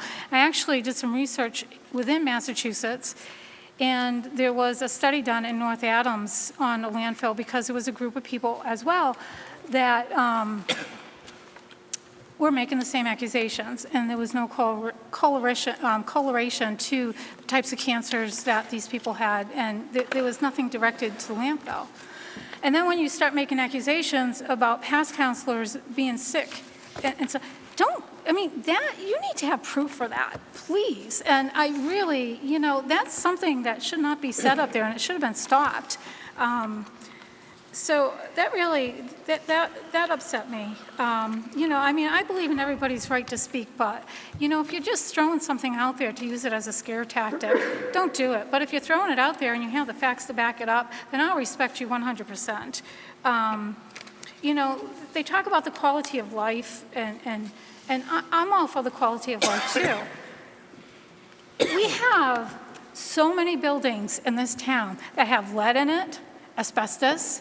The paint's just peeling off, porches are falling apart, some of that $3 or $4 million, if we're not using it in the operating budget, maybe that resource could go towards some of these issues that our town faces, into the departments, into the roads that Councilor Steves is talking about. You really need to think hard about, losing $3 to $4 million a year. We have school choice that's up to almost $2 million a year. We have the charter school that our town manager keeps telling us it's coming, $800,000 to $1 million a year we're going to be losing. We have the pension and the OPEB that we have to fund. We have a fire station that's falling apart. We need to finance a new fire department. I've done some research over this on the last couple years as well. It hasn't been 10 years. That doesn't make anybody an expert doing research. I went to some pretty credible sites, and, I found some stories on Germany and Sweden and how much recycling they do. They do so much recycling that they don't have enough trash that they want to use to generate energy. So what do? They import their trash. They import trash to capture the methane so they can use that methane and turn it into energy, and that's a green energy. And that's we do a little bit of this at our landfill. We tap into that a little bit. We could be tapping into that a lot more if we invested some money into that, and we could be getting more money out of that. When you capture the methane, you turn it into energy, that's a green energy. Just putting that out there. That's something that we could use. Also, when they do talk about the quality of life too, and I'm not picking on anybody, but when I come up to a meeting in the town hall, and the very same people that stand at that podium are downstairs smoking at that door, and I have to inhale that secondhand smoke, well, that's affecting my quality of life because now I have the chance of contracting cancer from secondhand smoke. It's out there, studies are out there. There's a landfill in South Carolina that, actually there's a BMW plant out in South Carolina that bought over 20 miles worth of pipeline to tap into the landfill that's over 20 miles away from them, just to capture that energy and use it for their facility. They utilize it for heat, for air, everything. They use it for everything. We did a meeting on this at one time a few years ago, probably about 7 years ago. Do your homework, please. Just get your facts straight. And when I say talk to the professionals, call the people with the PhDs, the master degrees, the people that are running the business, the town manager. Call the professionals that have their degrees in the business that you're talking about. You can take somebody's opinion, but please call your professionals, do your homework. This is a very controversial issue, and this is a vote that's going to affect us. It may not have affected us this budget season, but it's going to affect us, and we're going to feel that pain. And when I sit around and I hear how are we going to fix it, and I'm told that our taxes are going to go up, well, that doesn't make me too happy. So And another thing, I guess I just want to know, I hear nobody wants Casella here. Nobody wants to dump. They want the dump closed, but we all create trash. So what's the solution? What is your solution? Where do you want your trash to go? And just in somebody else's backyard? Or are you going to compost more? Are you going to get yourself that garbage disposal so you can throw more garbage down your drain? Are you going to recycle more? We heard about the toters up here. The toters, the caps coming off the lids and the garbage bags hanging out. Well, that could possibly be because maybe people aren't recycling like they should be. Since we've gotten streamlined recycling, I have about 2 bags of garbage a week, and that's it. And so get out there and vote. Don't listen to, I said this before, if it sounds too good to be true, it probably is. And if it sounds like the world's going to end tomorrow, then it's probably not. So get your information, get accurate information, call the professionals, and please get out there and vote. And that is it. Thank you. Councilor DePietro. Thank you, Mr. Chair. Again, to expand on Council Manna's urgency to get to the voting booth, by all means. Voting day is coming. There's some huge agenda items coming up. I am very pleased and quite frankly relieved that this council had the good sense to put a few of these agenda items to the people rather than take it on with just the 8 of us. Our most sacred rights, I think, out of the Constitution as U.S. citizens are the right to free speech and the right to vote. And all of a sudden on voting day, both of these rights are combined and increase exponentially. So please be an informed voter, but please, go to the polls. Thank you. Councilor Steves. I really don't have much to say. I'm just going to reiterate what they just said, but just make a point that this is a local election. That's where it matters the most. The little stuff where you think that, it's only being decided by a couple hundred people. That's where 1 or 2 votes really matters. There have been several elections in our history in recent years where it mattered by only 1 or 2 votes, 3 or 4. So when you're talking about federal and state elections, we hear too much about that stuff, and the local stuff is where you can actually have an impact. Also, I wanted to point out that I think it was the town manager earlier mentioned the time capsule event. I'm just going to reiterate that. That's going to be 1 p.m. on Saturday the 17th. We're going to be interring the time capsule for the bicentennial. Hopefully, this is actually going to have a piece of granite on top of it with a little plaque on it, so we'll actually be able to find it this time. Hopefully they don't build a building on top of it. But for anybody who has a few last-minute things that they really want to see get in the time capsule, by the way, the committee is actually meeting tomorrow night at 7 to finalize and seal the stuff that's going into the time capsule. So if you have 1 or 2 last-minute, relatively small things, we're not talking huge things. We've got a lot of paper right now. We've got a couple of other things like that. But if you have something that's really kind of unique, that really stands out for the last 50 years or so, and you really want to see it be there to commemorate the time that we've been through in the last 50 years, by all means, bring it down to Town Hall at 7 tomorrow. And that'll do it. Have a great day. Thank you. Councilor McKenzie. Yes. I have 45 items that I'd like to discuss, but I'm going to abbreviate them. I'd like to, first of all, congratulate all the 2017 graduates. I was privileged to attend the Bay Path graduation ceremony, as my son was one of the graduating seniors in that ceremony, and it was a wonderful, wonderful experience. They did a wonderful job. They got them through. I'm really happy about that.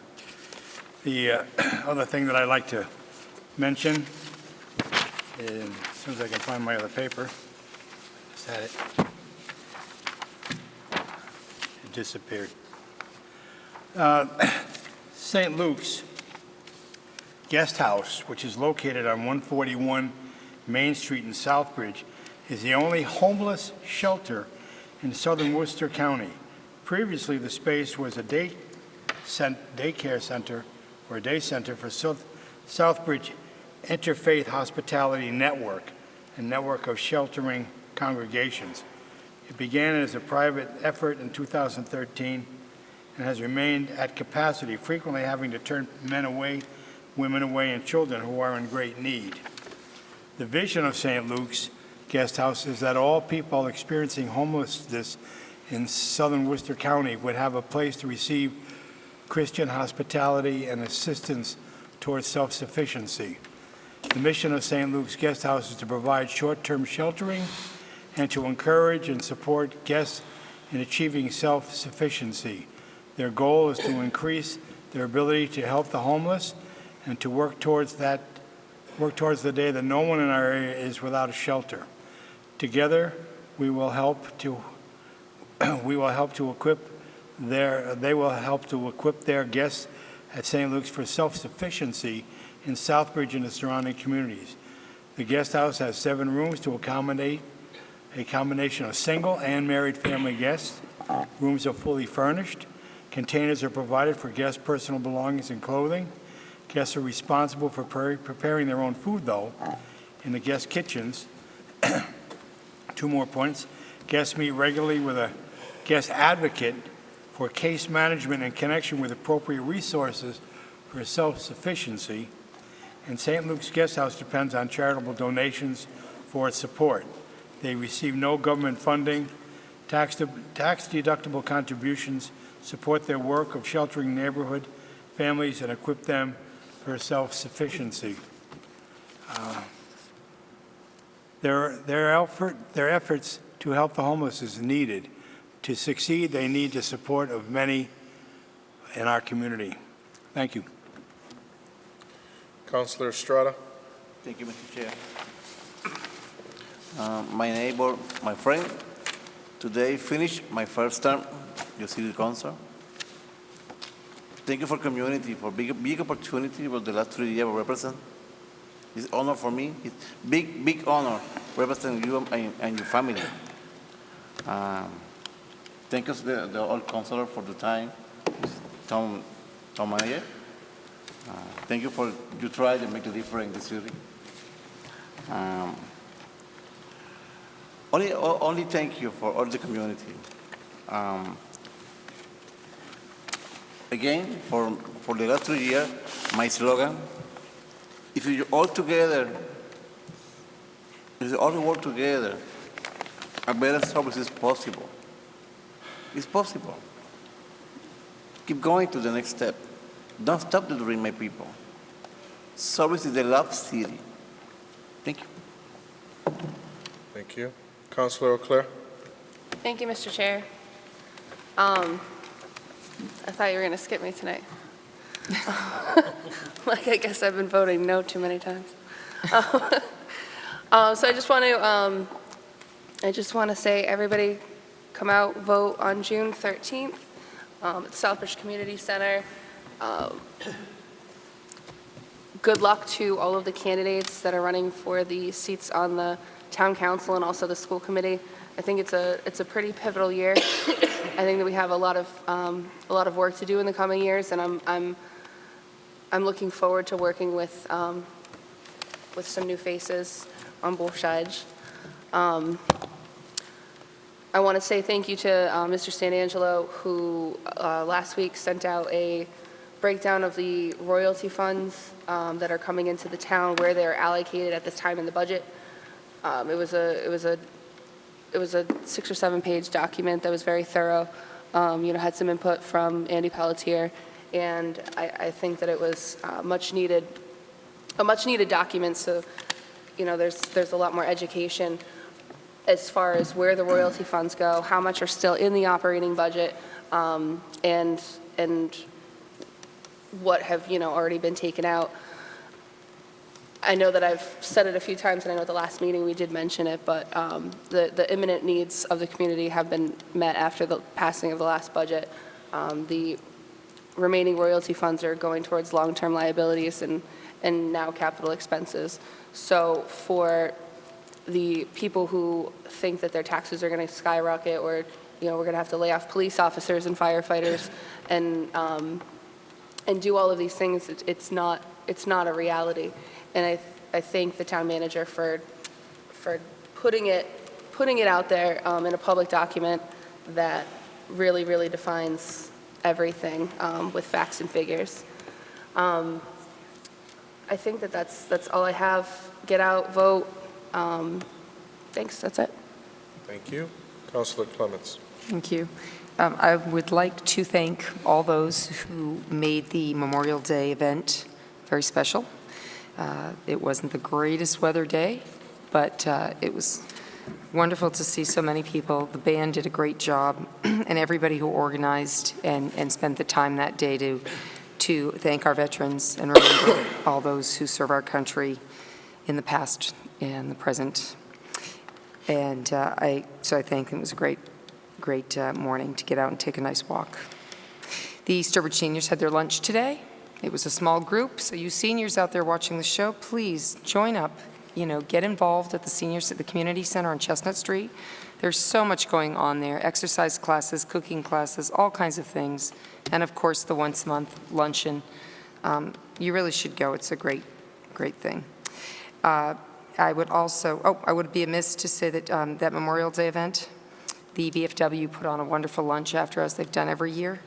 It's my understanding it may be their last one, as the building, I believe, has been sold. So I want a really big kudos to the VFW for all that they did that day to make anybody welcome and provide them with something after the ceremonies. And the only thing I have is for you, Chairman Carrasco, in regard to the town manager's evaluation form.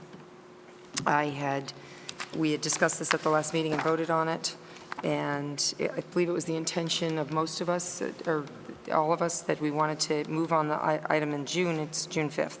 I had asked Yvonne to put the, I had asked if the goals and objectives had been added to the sheet and redone, and they had not, so I prompted her to get that done for us, and then I sent it to you.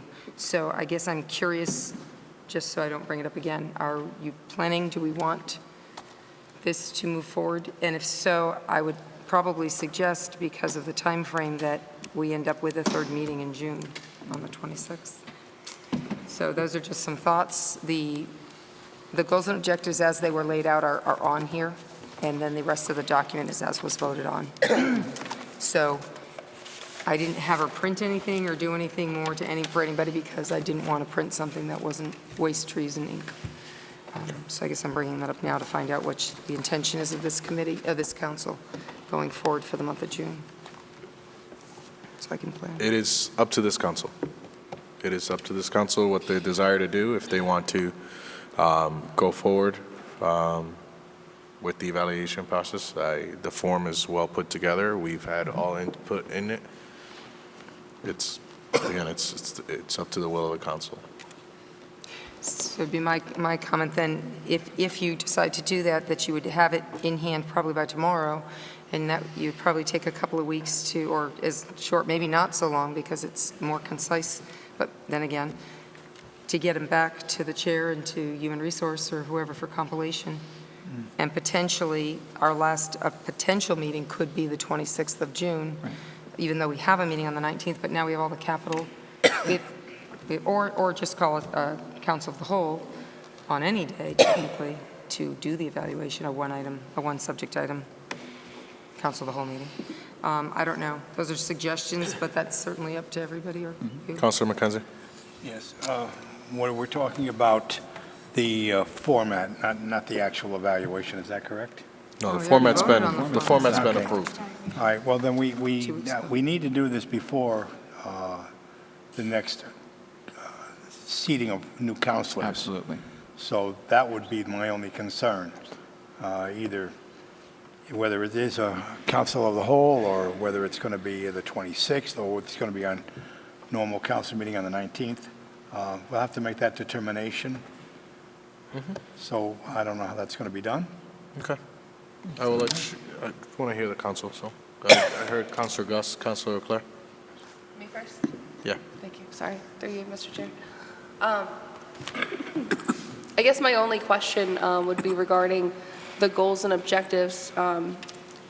we'll be voting, we'll be giving the manager his review based on goals that were set with an original timeline of till August. So I guess that would be my only hesitation for doing it now.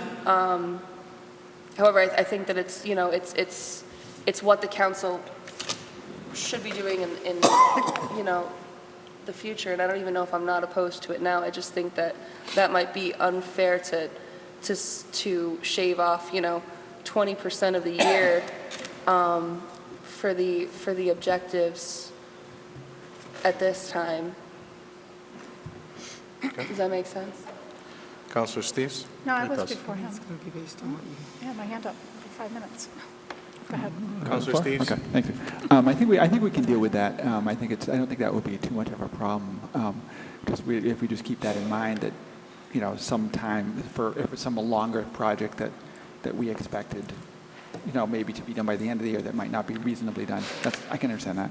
But I think that's certainly something that it was certainly with this understanding that I had during the course of the discussions with general government and even up here, that we were going to make sure we got this done before the end of this sitting. And obviously that means this month. Yeah. So it doesn't make any sense to foist it on to whomever may end up being elected and coming in, next week and to start with try. Oh, by the way, here's a project for somebody you've never been met yet. That's not fair. So we have to do it. It only makes sense to do it. So, obviously nobody wants to do a lot of extra meetings, but if we need to get this done, we need to. I don't see any reason why we can't do the 19th and what was it, 26th, I think it was. We need to do it, so let's do it. All set? Yeah. Councilor Manna? Thank you, Mr. Chair, through you. I believe that we could do this fairly, even on the goals and objectives, because, it's only 2 months till his goals and objectives are finished, so we would be seeing how far along he is, and we could evaluate on whether or not he could actually get them done. I don't see putting this off to a new council, looking at the issues that we ran into with the last evaluation. I believe we should move forward. I have no problem coming in on the 26th. Yeah. Okay. Councilor Clements? Thanks. As a follow-up, obviously, we also did not complete a good goals and objectives list until later in the year. I don't think any of us are not mindful of that. I think it's the overall performance evaluation that we're talking about here. With the goals and objectives are a big component. The performance objectives are a big component. Everything is one package plan here, and we just want to look at this year in review. Obviously we have a year from regardless of when this council actually finalized and gave a blessing to those goals and objectives. We have been working with the manager since last year, since last August, in years August to August originally. Now we're looking at June to Junes instead for going forward, so that we won't have the same new council issues. So I think we're going to look at his overall, everything. In general, there were goals and objectives still lingering from before, and there's the new stuff that we asked for. It's just, I think we can be very objective to things. We're grown-ups here, and we want to base it on it is a performance evaluation, and we've created a sheet for that. So I don't think I know I won't have a problem. So Okay. So it's can I? Sorry. Thank you, Mr. Chair. Again, through you. Yeah. No. I absolutely agree. I think that if everybody can be objective and at least take that into consideration, that this is the way that we want to be doing it and the way that it should be done going forward. So I think that a third meeting in June isn't a big deal to specifically discuss this issue. And, we talked about, giving the manager, we looked at how things progressed last year. And one of the considerations was, obviously we need to give the manager time for feedback. So we have a meeting, or we present our findings. Certainly the incoming council, that's, again, on that sheet that we came up with, there were those final comments made, by councilors. Because if for some reason a councilor's not here, or maybe everybody's here, the achievements, improved suggestions, different things for future. So we leave that with the incoming council, along with the evaluation. Because when it comes to the rest of it, salary and those things, that comes to the anniversary date. So, and the incoming council will play a role by looking at the evaluations. I imagine they could review them too. I do not want to see, I'm going to state this, and we've talked about it in meetings, I do not want to see a pre-evaluation done by the town manager to us, prior to us doing our own evaluation, because I find that sets a different level. I don't want to read all the accomplishments. I want us to each evaluate based on our experiences. And then he, of course, has the opportunity, or she, anybody in the future has the opportunity to tell us, and to respond to our evaluation. Right. That makes sense. Councilor McKenzie? I understand where Councilor Clements is coming from. However, I would also like to see a handwritten evaluation that the town manager might want to submit for us to review on our own time. Do you mean a self-evaluation? If he wanted to do a self-evaluation and send it to us, that would probably be fine. I wouldn't want to review it at a meeting, but I would like to see something.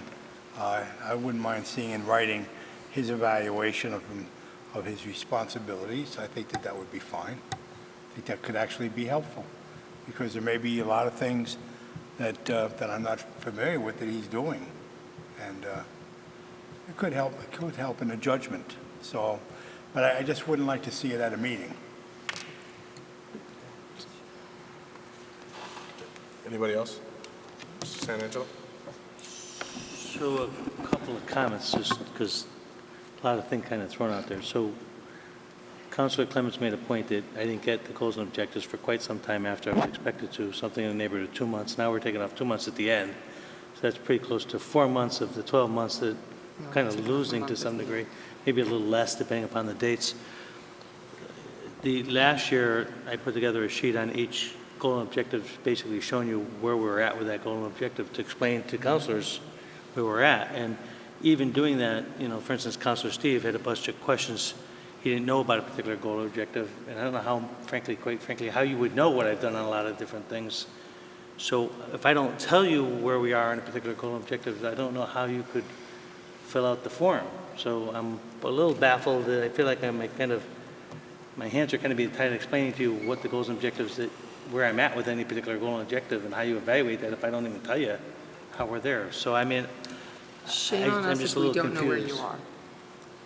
And truthfully, nobody called last year to even ask me where I was with any particular goals and objectives. So I don't know how you want to do it, but whatever. Let me finish, if I may. Would a statement prepared by the town manager, would that not suffice? Similar to what he did last year, he wrote something out to us that we could review and look at, and rather than having a discussion, because I don't want it to become a debate. I really don't want to see that at a meeting but I would like to see a written form of his goals, the way he perceives his goals and accomplishments to be done. I thought it was helpful to me last year, and I'd like to see it again this year. Okay. Councilor Clare? Thank you, Mr. Chair, again through you. I personally would like to see the town manager's synopsis of his goals and objectives and where he's at with each thing. I know that I have, a whole myriad of things that are very, important to me, and I know for those things the town manager is very, forthcoming with information. We talk pretty often. But there's, a whole lot of things there's emails that I just fly through because personally for me, they're not something that's super high on my radar. So rather than going through, 12 months of emails and correspondence and bi-weekly reports, to have him give a synopsis of how he feels that he's, progressed on these goals, I think is is an important tool for us to use when we're doing our own evaluations for them. Okay. Any other further comments? I'm going to make another statement then, if I may.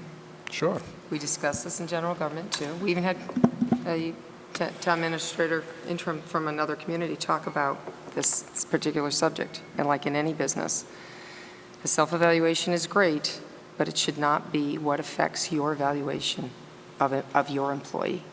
He's our only employee. It is our responsibility to seek the information we seek, to make sure we have a great understanding of what's been done or not done, and to give him time to give us a self-evaluation, but it should not influence our evaluation. That's just the way the real world works. Oh, no, And and as far as Councilor McKenzie, the evaluation process has to be done in public. Liked or not, we have to do the recap and I an was talking actual. about his self-evaluation. is what I meant. Right, but I mean, I don't want that in public. okay, but if he gives it to us, it's a public document. Anybody could request it. Is that? No, I meant I didn't want it to be presented at No, and it shouldn't be, because evaluation his meeting. right, it should be But about. if I had it ahead of time or after the meeting, just to Mhm. review and Right. understand, because I know that he has a good understanding of what he's accomplished, Mhm. and I would like to see how he views himself and his responsibilities, and I think that would be helpful to me, and I would use it as a determining factor, not the determining factor. I would also use all the evaluations that I would write, and I would listen to what the counselors are writing as well, and I would make an evaluation based on understanding. Counselor Manna always says to find, do your homework, get the things done, find the information. Well, we have a wealth of information right up here, but we also have a wealth of information from the town manager himself. Putting it all together, bibbidi-bobbidi-boo, you got it. Thank you. Councilor Clare. Sorry, thank you, Mr. Chair, again through you. So as far as real world goes, I mean, I'm coming from a background of a lot of management history in several different industries, and something that you allow your employee to do is explain themselves, especially if you're not directly overseeing them every single day in their day-to-day operations. This isn't your typical employer-employee situation where we're not his direct supervisor. We're not with him in all of his inner workings and throughout the day. There's certain things that we're just not going to fully know about. And if you want to say, all right, the communication's not where it should be, that's all well and good, but it doesn't mean that he's not doing the job or accomplishing the goals that we've set out for him. I mean, many companies say, here, evaluate yourself, and then I'm going to present you with my evaluation, and then we're going to talk about the two and where, your needs to improve are, where your strengths are, and everything like that. So, I mean, I think that it's entirely within the real world to do this. So, that's all. I agree, but just not prior to the manager. The manager does their evaluation, and the person does theirs, and they come together and discuss it. That's what she said. No, but what you were asking is for something prior to your evaluation. I'm saying, I agree with you on that, but we don't get that prior to our evaluation. But it's not, so, again, this isn't, we aren't direct supervisors. We are. I hate to tell you, dear, we are. We're not in the town hall in his office from You're Sunday to right, we're day. not. So this is based on our working operation. He is our only employee, I understand that. It's our working operation. But it's different, that's all I'm saying. Okay, whatever. Okay, so